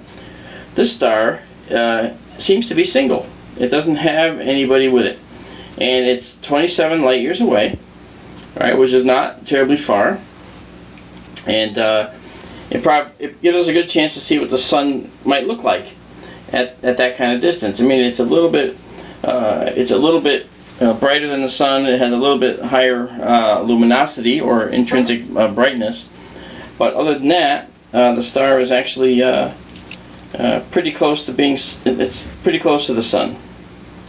You know, the Sun has around a 10,000 degree surface temperature. 9,600 degree surface temperature. This one has a 10,200 degree surface temperature, so not that bad. So if our Sun was seen from this distance, okay, then it would look like this, and this distance is 27 and a half light years really. All right, so that's kind of cool. Now if we were to go back to the star, all right, and do our little technique here. What am I going to do? Does anybody know? Can you guess? Defocus it? Yes. We're going to defocus this. Yay! Alright, let's just see if we can see any color difference. Okay. Now, what you're seeing is something interesting, okay? And this is something I've talked about before. When starlight enters our atmosphere, it gets reddened a little bit. The Sun is a large distended source. It's a large angular diameter. It has a lot of area that we see. It's a fairly large thing in the sky. So when the Sun is in our sky, it seems to be a little bit yellow. But this is a star that's a G0, not too far from a G2, and this star looks more white, doesn't it? It's kind of weird. So here's how it goes. The O stars are the brightest and the hottest. They're blue, very, very blue. It's a strange blue. B stars are also blue, but they're getting lighter blue. They're more toward the white. A stars are typically very white. And Vega at A0 still looks a little blue because the B stars are kind of blue. And F stars now start going toward the yellow a little bit, but they're still primarily a whitish. Okay. Then the G stars are whitish yellow. Okay, this is a G0. A G2 is a little bit more yellow, but still the G0 is going to be a little bit brighter, a little whiter. Alright, a G8 or a G9 would actually look more yellow to your eye. Okay, then the K stars come in. The K stars are going to be more orangey, and the K stars are right before the M stars. The M stars that we've seen are actually pretty red. You really can't mistake them. And I think it's kind of cool when we look at stars like this, because they're kind of telling us a whole lot about their makeup, their chemistry, just by looking at them like this and then trying to figure out what's going on.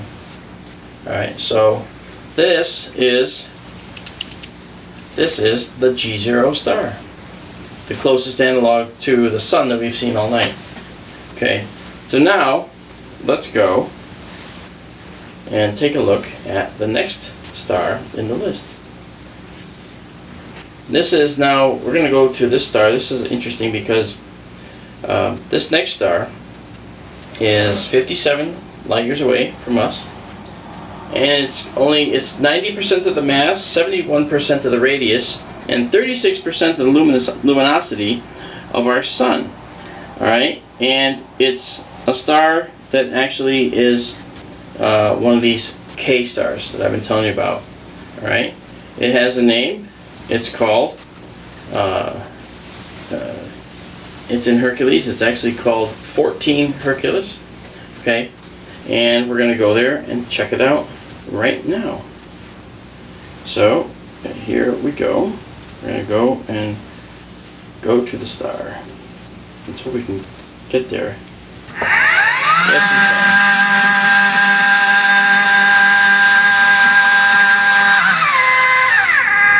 we can. There we go.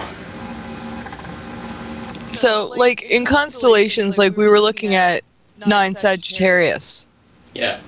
I'm assuming that's in the Sagittarius constellation. How many, like, why, how many stars are in Sagittarius, and why is 9, I forget what it was, an O star? We started there, right? It was an O star? It was. Why is 1 out of however many make up the constellation an O star? And why, I mean, I don't know. That's kind of weird. Like, why would they, I don't know. I'm not sure what you're... Never mind. Like, we're going to the Hercules constellation now, right? Yeah. And we're looking at 17, did you say? 14 Hercules. 14. 14. Yeah. Okay, so how many stars make up the constellation of Hercules? Okay, this is... See, there's different numbers that define stars based on a catalog that they might be in. And this star, 14 Hercules, 14 is a number from a particular catalog that the star is in. Now, this is also 14 Hercules is also probably known by another name in what's called a Tycho catalog, and there are a number of different catalogs. Now, I can tell you right now, this is 14 Hercules. It's also known as HD 145675. It's also known as SAO 45933. It's also BD, which stands for Bonner Dirkmerstrung. It's a German catalog, and that's plus 44 2549. It's also known in the Hipparchus catalog, HIP, as 79248. So it's known by a bunch of different names. Okay, and the Tycho catalog, what I just mentioned earlier, was it's 3067-0576-1. So 14 Hercules is a little better. All right, and now it has an apparent magnitude of 6.7, which is actually a star which you can't see with your eye. All right, and it's, I'll leave it right here. Okay, 14 Hercules is the star. Now, if you notice, look at the color. This is a K05, isn't it? All right, and so a K05 star is going to actually be just a little bit on the red side, a little bit toward the orange, and that's what we're seeing here. All right, because we're on our way down toward M. This is a K0 now. You have all the K1, 2, 3, 4, 5, 6, 7, 8, 9 to go through before you figure out, or before you can see what's actually going on. But you can imagine as it gets closer to the K9, it's going to be K9. It's going to be a little bit more red, and that's exactly what will happen. So now, the interesting thing about this star, again, its main sequence, it's a little bit smaller than our sun, but this is surprise number 2 for you guys tonight. In 2006, it was found that this star actually has 2 planets around it. So you're looking at a star that actually has 2 exoplanets. Okay, and one of the planets actually has a mass that's 4.6 times that of Jupiter. So the star actually, can support this. All right, and it orbits at a distance of 2.7 astronomical units from the star. So almost 3 times the distance of the Earth-Sun distance, is how far that goes. And it's pretty cool, and it goes around the star in 4.9 years from that position. Now, it's kind of a oval orbit too, so it has what's called an eccentricity, which means it has an elliptical orbit versus circular orbit.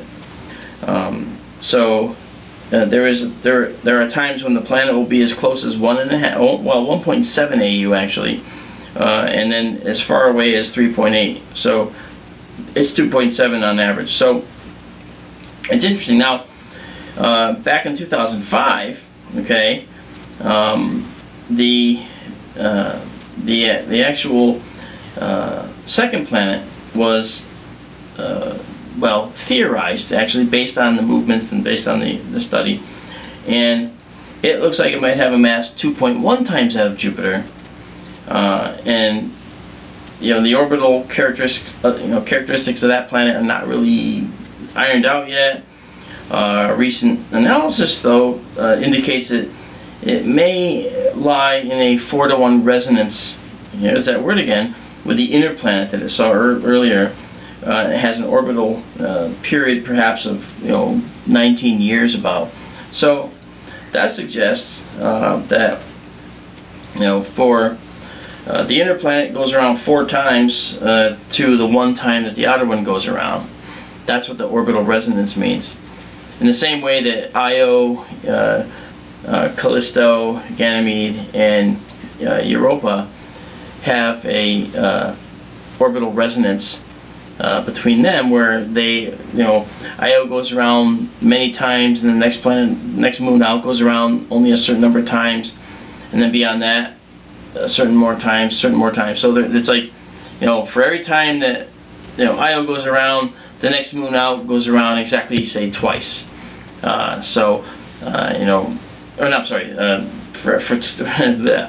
every time, I'm doing a live stream that, the day after I got back from Roswell, so my head's a little bit swimmy right now with everything. I apologize. So let me say it again. With the orbital resonance in Jupiter's Jupiter's system, where Io will go around several times, the next moon out will go around a few times, but they will be in a resonance where it's exact. Say Io will go around twice to the next moon out going around once, okay, that kind of thing. And those resonances occur in the solar system in various ways, and in other star systems in various ways. And here we see that these 2 planets around this very star you're looking at may be in a 4-to-1 resonance, where the inner planet goes around 4 times to the 1 time that the outer planet goes around. The outer planet's at like 6.9, almost 7 astronomical units away from that star. And remember, the inner planet is actually a lot closer, but it's also in that eccentric, elliptical type orbit. So, and it has a period that's around 4.9 years. So, versus the 18.9 years, almost 19. So it's pretty cool. So you're actually looking at surprise number 2 for you guys tonight. I'm showing you another star that has exoplanets around it. I suspect that many of the stars we've seen in the past will turn out to actually be exoplanet stars eventually. So if you have any questions, let me know about that, because I'm going to otherwise dive into the next object. But let me know. I just put that in chat. Okay. See, because I know you want to focus on the star classifications and whatnot, but for people that don't know, you were down in Roswell and you actually spoke on exoplanets, and they said that it was a really nice balance, and yeah, maybe you took something back with you, maybe a WE award. Do you want to tell us about that maybe for a second? Okay.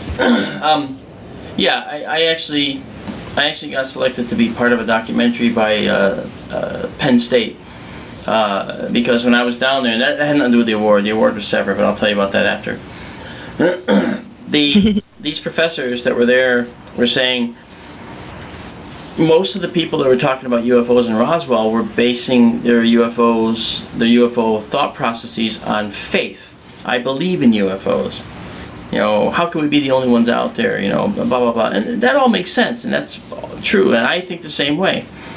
The difference, I guess, that they thought was interesting with me was because I was actually taking it from the point of view of science and saying, well, yeah, I believe that UFOs exist, and my reasons are not because I can't believe we're the only ones here, okay, but because of science. Science tells me that we're probably not alone. You know, and the fact is that when we look in this vast universe, obviously, and I've mentioned this before, our galaxy has as many as potentially 400 billion stars, and potentially as many as 40 billion, 10%, 40 billion habitable planets in it. And there's billions upon billions of galaxies. We as humans cannot fathom the concept of 1,000, never mind 100,000, never mind 1,000,000, and forget 1 billion. And now we're being asked to swallow the terms that have to deal with things in the hundreds of billions, you know, and tens of billions. You know, they're just numbers, and the numbers don't say much. And I have to say, when Titanic went down, over 1,000 people died. And that doesn't sound too impressive. And when people say, not that I'm trying to impress, but let's hear me out.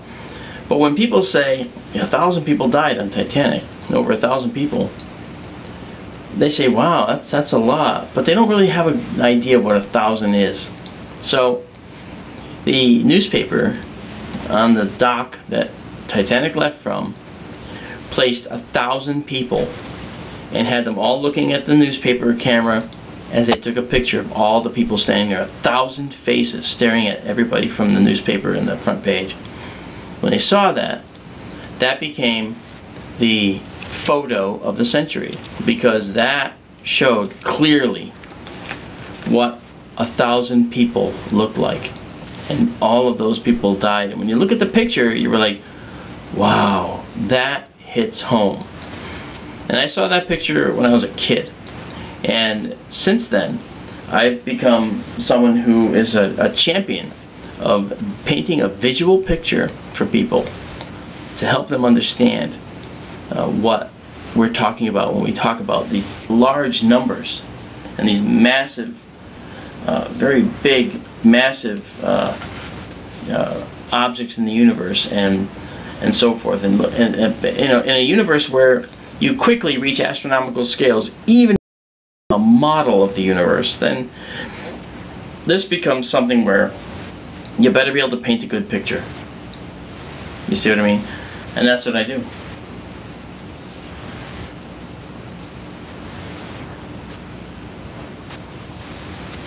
Well, and that's why I love you so much, and that's why I go on and on about the station, because, I mean, or the channel or whatever, I mean, like, you can read all you want, and you can watch, oh, it looks like it's offline again, uh-oh. Really? You still there?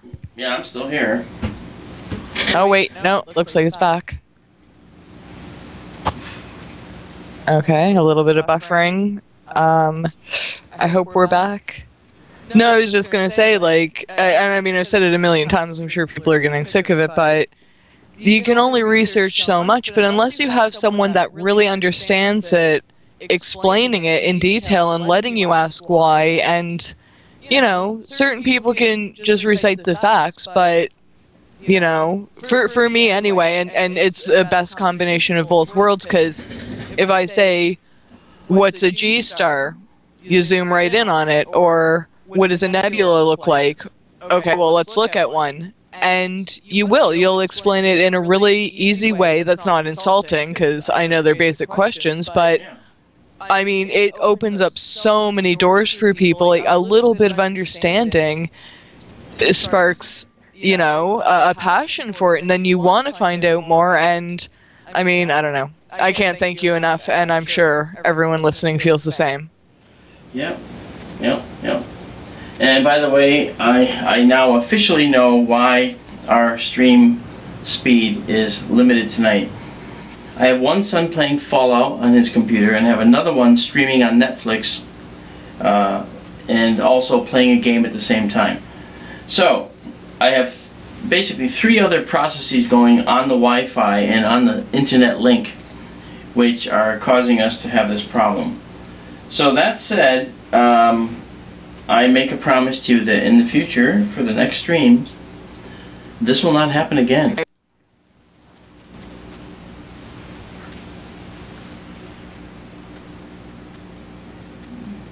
Wow. I'm glad to know that it isn't my Skype causing the issues, because with the delay, we've never ever had that before. People were saying the echoing seems to be better now, so, but it's hard to tell with the buffering, and then my Skype totally crashed, so, well, maybe your Skype dropped me, I don't know. No, but it's still, I mean, it's still incredible images, a lot of information. I think the video should smooth out a little bit after the upload, so maybe all that buffering will resolve, and it's still an epic stream. I hope that people are liking it, because I wanted to get through the spectral classification of the stars tonight, just to show you all the sample different stars, and a couple little surprises with the exoplanet stars out there, just so you can, actually see these and understand them just a little bit better. And now it's time to look at the M stars. And the star I'd like to look at is actually a very energetic M star. Now, M stars are the coolest stars, lowest temperature.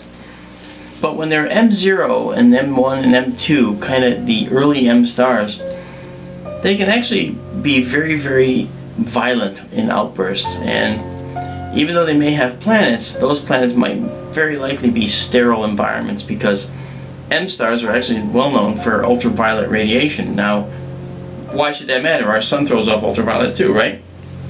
Well, the reason it matters is because the M star is so low in temperature that the habitable zone around that star is far closer to the star. So the planets are necessarily far closer to the stars if they're going to be habitable. And a habitable planet around an M star is going to be so close that you might find a perpetual bath of ultraviolet radiation hitting you on the planet. So you might not actually be able to pull off, getting life to arise on such a planet. But let's take a look anyway, and let's see if we can move to this star and go check it out. Okay, this is the star that's in Ursa Major.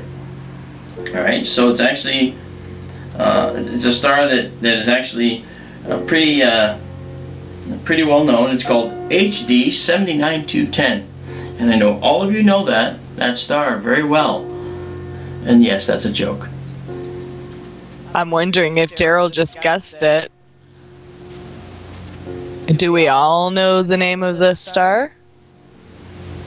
No, I'm saying it's basically a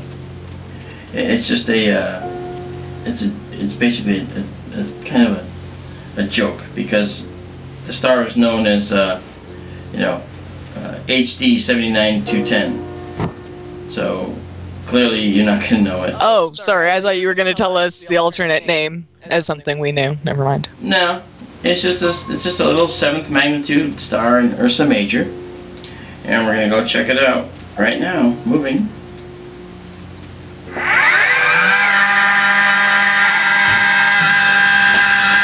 Daryl wants to know if TRAPPIST-1 is an M star. Yes, it is. And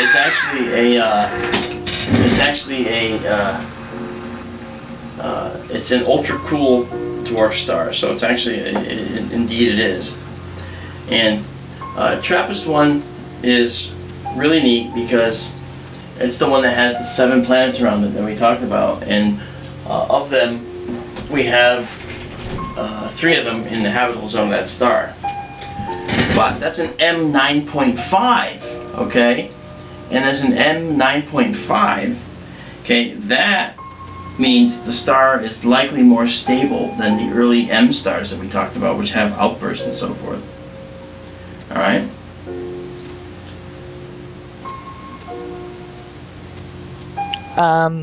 Okay, well, I was thinking 9.5, it would have a lower energy output, right? Because the 9 means it's lower down on the scale. Well, yes, I mean... And it's an M, so it's probably small and not as light. Mm-hmm.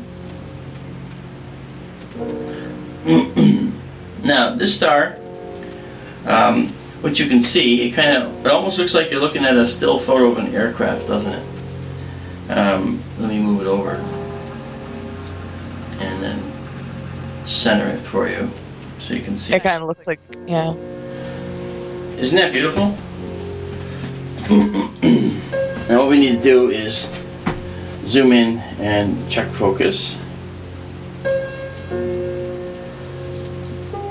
Is that not good? That's a beautiful star. And this is, and I wanted to end, you know, it's nice to end on this not end stream, but end this on this way with the star, because you can see the orange color of the two stars.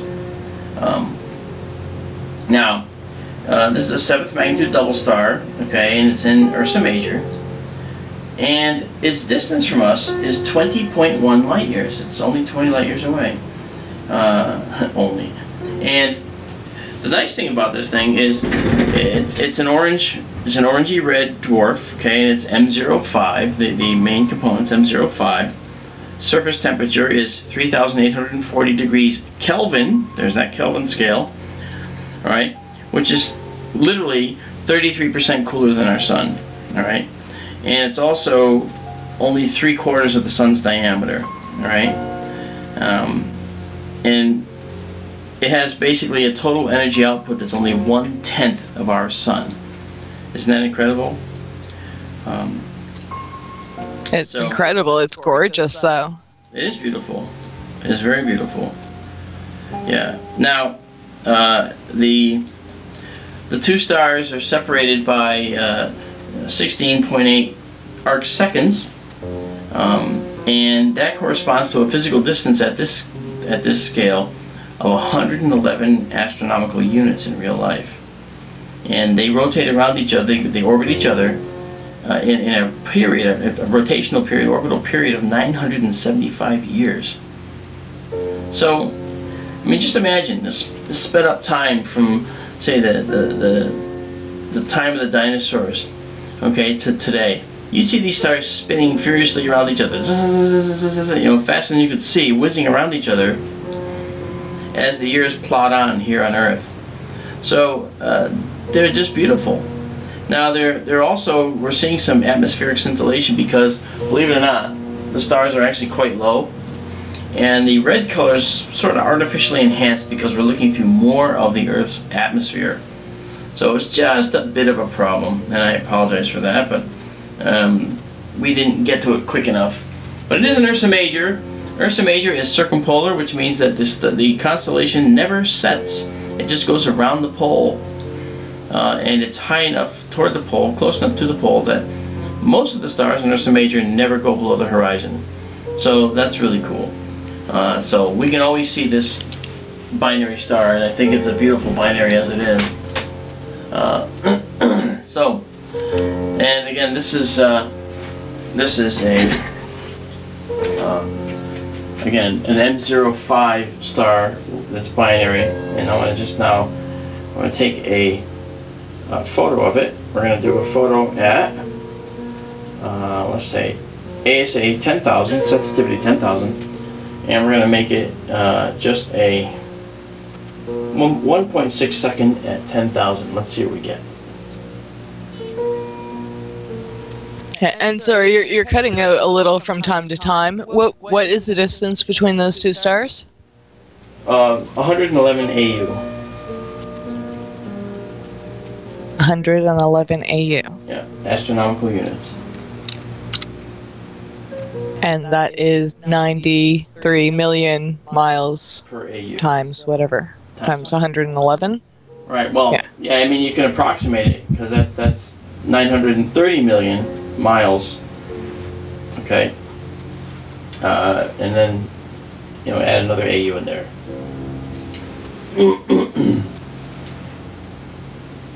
So that's pretty cool.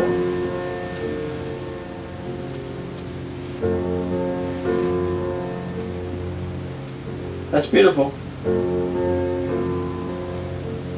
And, I mean, other than one looking a little higher, they look so similar. Are they the exact same, like, stuff in them happening at the same time, kind of, like... They might be... You mean, not elements, but processes.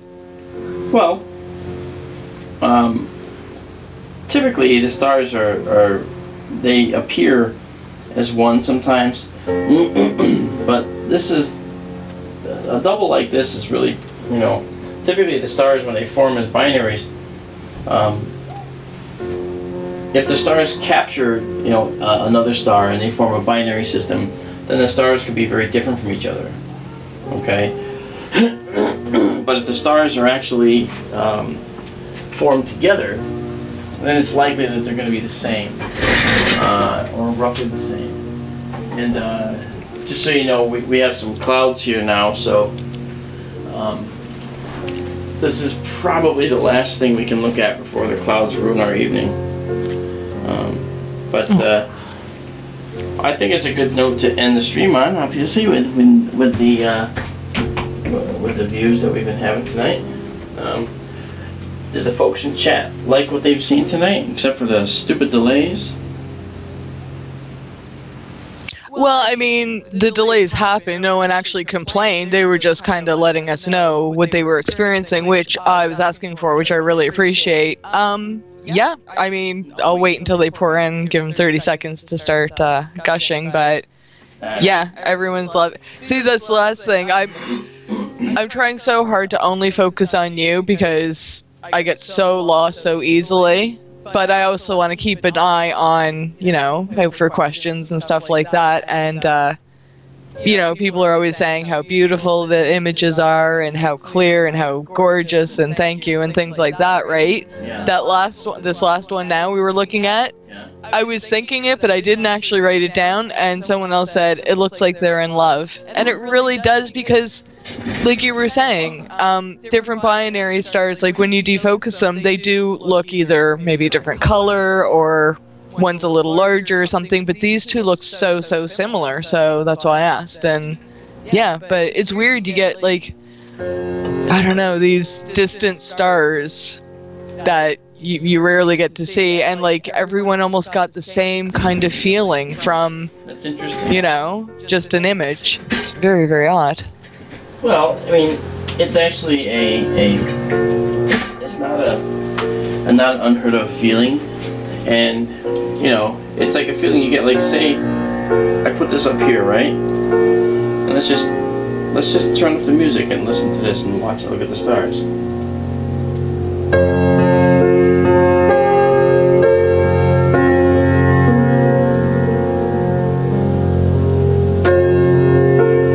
I think that's beautiful. So.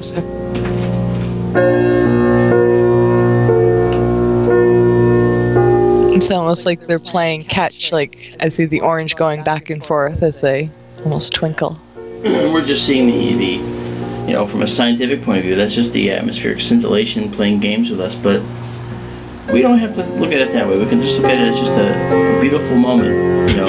Two little stars that we may never see again, but in their own right, they stand as two beautiful gems in the night sky.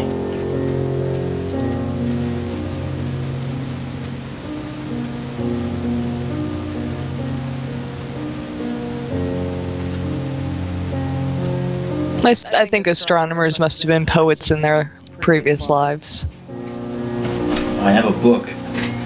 It's called The Architecture of the Heavens, in a series of letters to a lady. It was published in the 1800s, and it consists of poetic letters written by an astronomer to his girlfriend. And the letters express the science of astronomy written to a woman who undoubtedly has to be a professor to understand it. And what you figure out, soon into this book, is that in the 1800s, astronomy wasn't really considered as seriously as other sciences. So the only way you could get the science out was to couch it in the form of a series of letters to a lady. It had to be written with romantic prose in order to be understood and taken, seriously. They talk about galaxies as these objects in the firmament, It's just crazy, but I mean, really, really pretty. And what I might do is get that book. That's awesome. And what I might do is actually read while playing something like this music in the background. I might read some of this music in the same way that they wrote it, exactly the way it's written. Because to hear it, they're using a lot of terminology that is definitely something you recognize from being in the speech patterns of someone from the 1800s. It's really something. So, really cute and really touching when you read some of these things, and when you study them, you really want to know by the end of this book, who's the lady? Who is he writing to?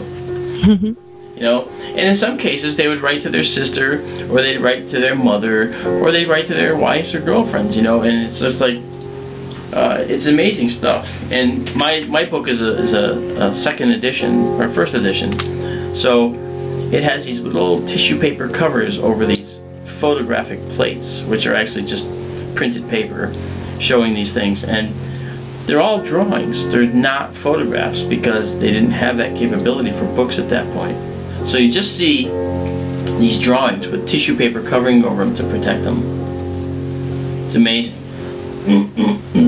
Just amazing. Okay. What is the name of the author in the book? I'll get it for you, because I had the book in the house somewhere, and okay. I'm going to find it. Because I might actually read some passages, at some point, because it really is just beautiful. Yep. So. Well, I mean, just from that little description, I have a guess at who the lady might be. Who's that? Mother Earth? Oh, well, no, he's writing to a physical person. He's writing to a real person in this. But it's called Architecture of the Heavens, in a series of letters to a lady. Architecture of the Heavens, okay. Yeah. I will look for that. Actually, look it up and see if you can find it. I have the first edition, so it's got the original binding and everything, and it's really, really just a darling little book, let me tell you. It's really something else. I love it. It's really cool. So, I know what I'll do tonight. Instead of playing the regular outro music, I'll just turn up this music. This is nice, and this stars, and I'll say the stuff I want to say to end the stream. So. I do want to thank you guys for coming to the John Zechman World Observatory tonight and spending time with us. Don't forget, tell all of your friends, encourage them to subscribe, and feel free to share this to your world and let people know if you like it. I really appreciate it, and if we didn't get to your question or didn't get to your object, well, I'm sorry, but there'll be time, and I'm sure that Amanda and the rest of you will let me know. I do want to thank Paul and Keith from P&K Space Imaging, and I do want to thank Bill New York Skywatcher, and I want to thank the people that mod for me, and including you, Amanda, who joined me on my nightly rants as I go through the heavens. So, thank you for humoring me. There's also you, the viewer, who I really appreciate, and without whom I would probably sit around all day, bored out of my mind, or counting cracks in the sidewalk, and maybe buying more cameras than someone has any right to own. But it's better than buying swampland, and I am so happy that you have joined me. So thank you all for watching, and keep looking up. I'll see you next time on the SkyTour Livestream.